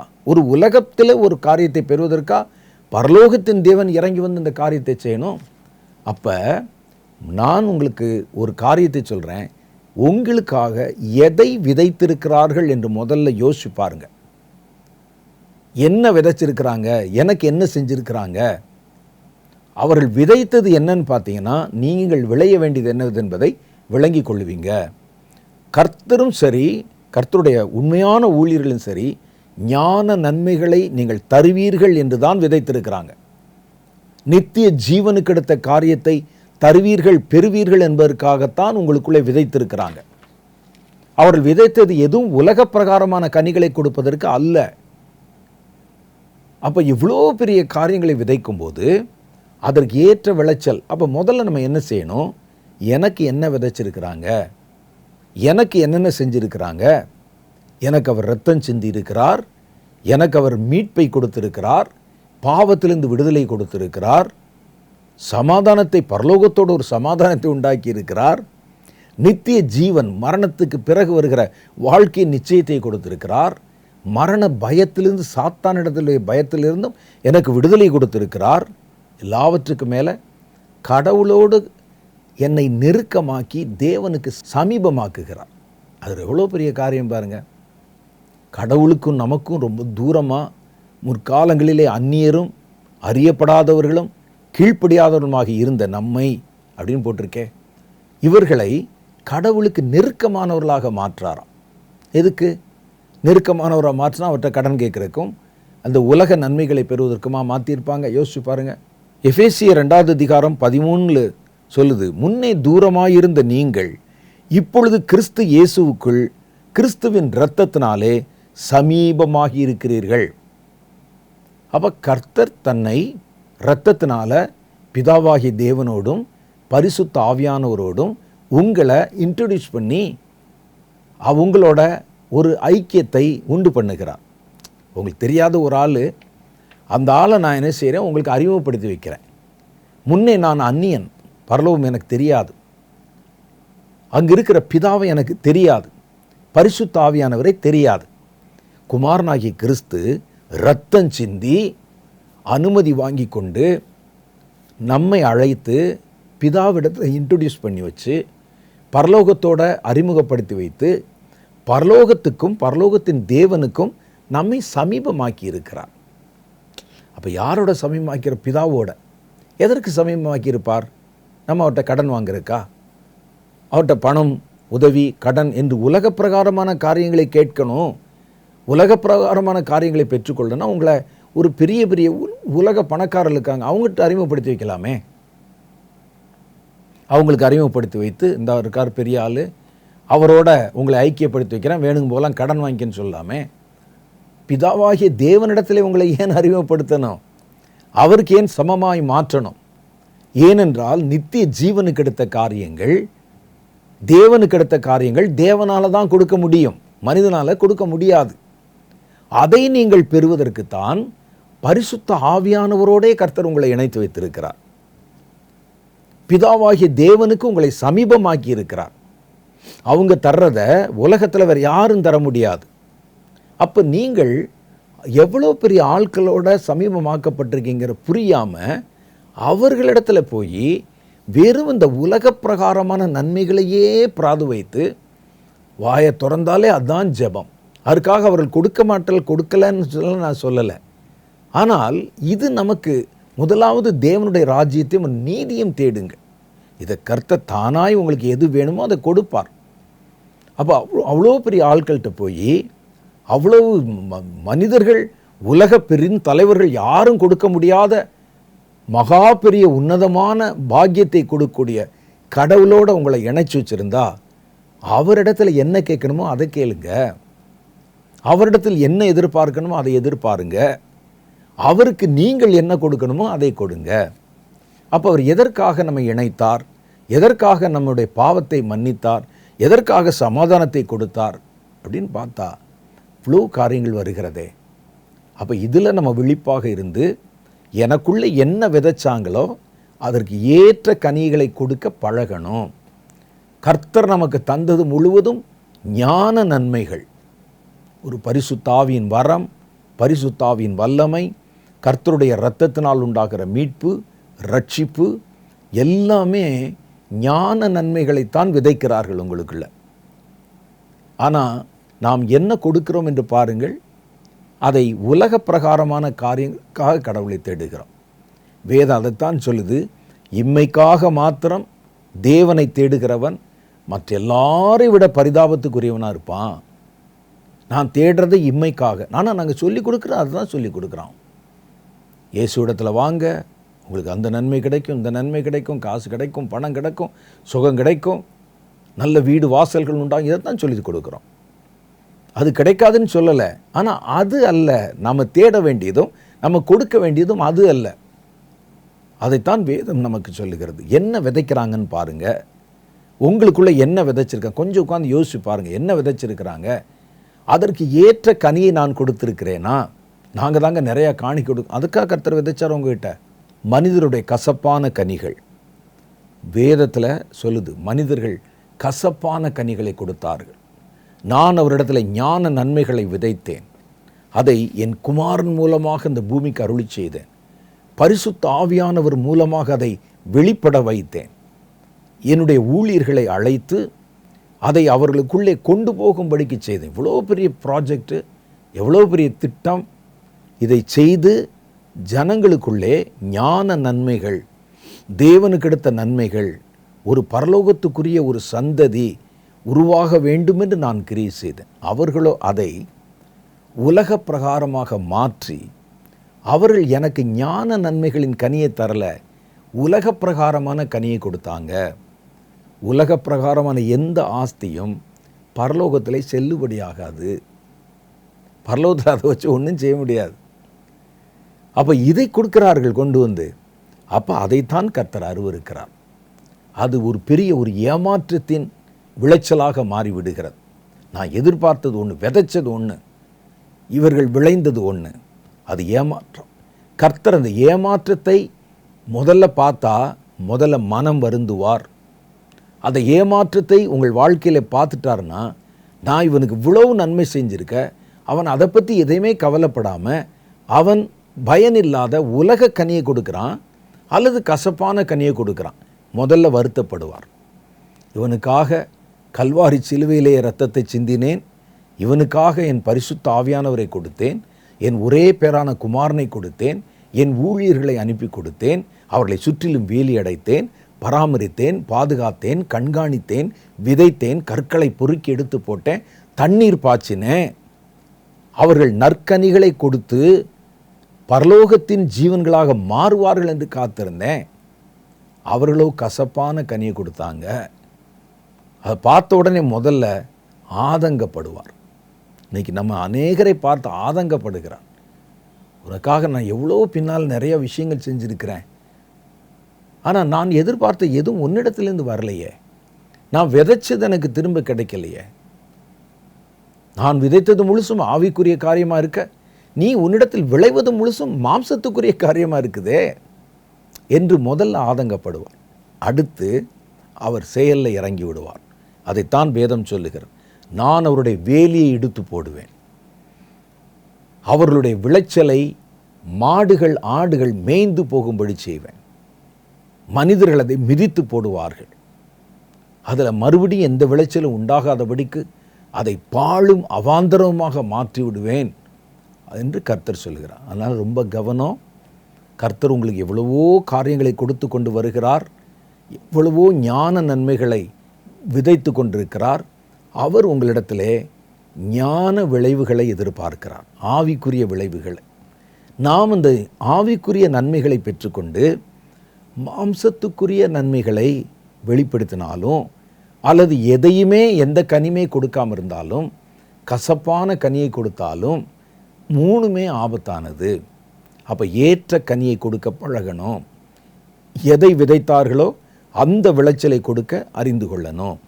அப்போ தான் நம்முடைய வேலி பத்திரப்பட்டிருக்கும், நம்முடைய நிலம் பாதுகாப்பாக இருக்கும், கனியின் மேல் கனி பெருகும், கர்த்தருடைய நாமம் மகிமைப்படும். நாம் தலைகளை தாழ்த்தி ஒரு சின்ன ஜெபம் செய்து இந்த நேரத்தை நிறைவுக்கு கொண்டு வரலாம். கர்த்தர் உங்களிடத்தில் எவ்வளவு ஞான நன்மைகளை விதைத்திருக்கிறார், அவர் உங்களுக்கு என்னென்ன செஞ்சிருக்கிறார் கொஞ்சம் யோசிச்சு பாருங்க. தம்முடைய ஒரே பேரான குமாரனை அனுப்பினார், பாவ சுபாவ அடிமைத்தனத்திலிருந்து விடுதலை ஆக்கினார், உங்களுக்காக கல்வாரி சிலுவையிலே தன்னுடைய ஜீவனை கொடுத்தார், உங்களுக்கு வசனத்தை எழுதி கொடுத்தார், போதிக்கக்கூடிய மனிதர்களை ஏற்படுத்தினார், உங்களோட கூட இருந்து எப்பொழுதும் உங்களை நடத்தும்படி பரிசுத்த ஆவியானவரை கொடுத்தார், உங்கள் ஜெபத்தை கேட்பதற்கு கர்த்தர் உங்களுக்கு வாக்குத்தத்தங்களை கொடுத்திருக்கிறார். இவ்வளவு நன்மைகள் எல்லாமே ஸ்பிரிச்சுவல், எல்லாம் ஆவிக்குரியது. இவ்வளோ கொடுத்திருக்கிறாரே. இப்போ அதை யோசிச்சு பாருங்கள், என்ன நீங்கள் திருப்பி கொடுக்க வேண்டும் என்று எதிர்பார்த்து கர்த்தர் உங்களுக்கு இதை செய்திருக்கிறார். இதெல்லாம் என் வாழ்க்கையில் கர்த்தர் செஞ்சிருக்கிறாரே, நான் கர்த்தருக்கு என்ன திருப்பி கொடுத்து கொண்டிருக்கிறேன்? நான் கொடுத்திருக்கிறது ஆவிக்குரிய காரியமாக இருக்குதா, அல்லது வெறும் மாம்சத்துக்குரிய காரியமாக இருக்குதா? என்ன கர்த்தரனை ரட்சித்தார், ஒரு காணிக்கை கொடுக்குறேன், மாதந்தோறும் தசமபாகம் கொடுக்குறேன், அதெல்லாம் உலக காரியங்கள் தானே. கர்த்தர் விதைத்தது ஆவிக்குரிய காரியம் அல்லவா? அப்போ அந்த ஆவிக்குரிய காரியத்தில் அந்த விளைச்சல் எனக்குள் இருக்கிறதா என்று யோசித்து பாருங்கள்.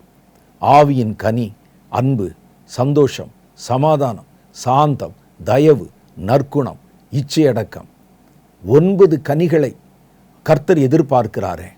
நான் அந்த கனிகளை கொடுத்திருக்கிறேன், ஆவிக்குரிய கனிகள், நித்திய ஜீவனுக்கு எடுத்த கனிகள், கர்த்தர் எதிர்பார்க்கும் கனிகள், கர்த்தர் விதைத்த விதைக்கேற்ற கனிகள் நான் கொடுத்திருக்கிறேன்னா என்று யோசிச்சு பாருங்க. அவர்கள் ஞான நன்மைகளை விதைத்திருக்கிறார்கள், நாம் சரீர பிரகாரமான காரியங்களை கொடுத்ததை கொடுத்து பெருமை பாராட்டி கொண்டிருக்கிறோம். கர்த்தராகிய தேவனே எங்கள் கண்களை திறந்தருளும், நாங்கள் ஞான நன்மைகளை பெற்றிருக்க, ஞான நன்மைகளின் கனிகளை கொடுக்க நீர் எங்களை உறுதிப்படுத்தி அருளும். எங்களோடு கூட கர்த்தர் இடைப்பட்டு பேசி அருளும்.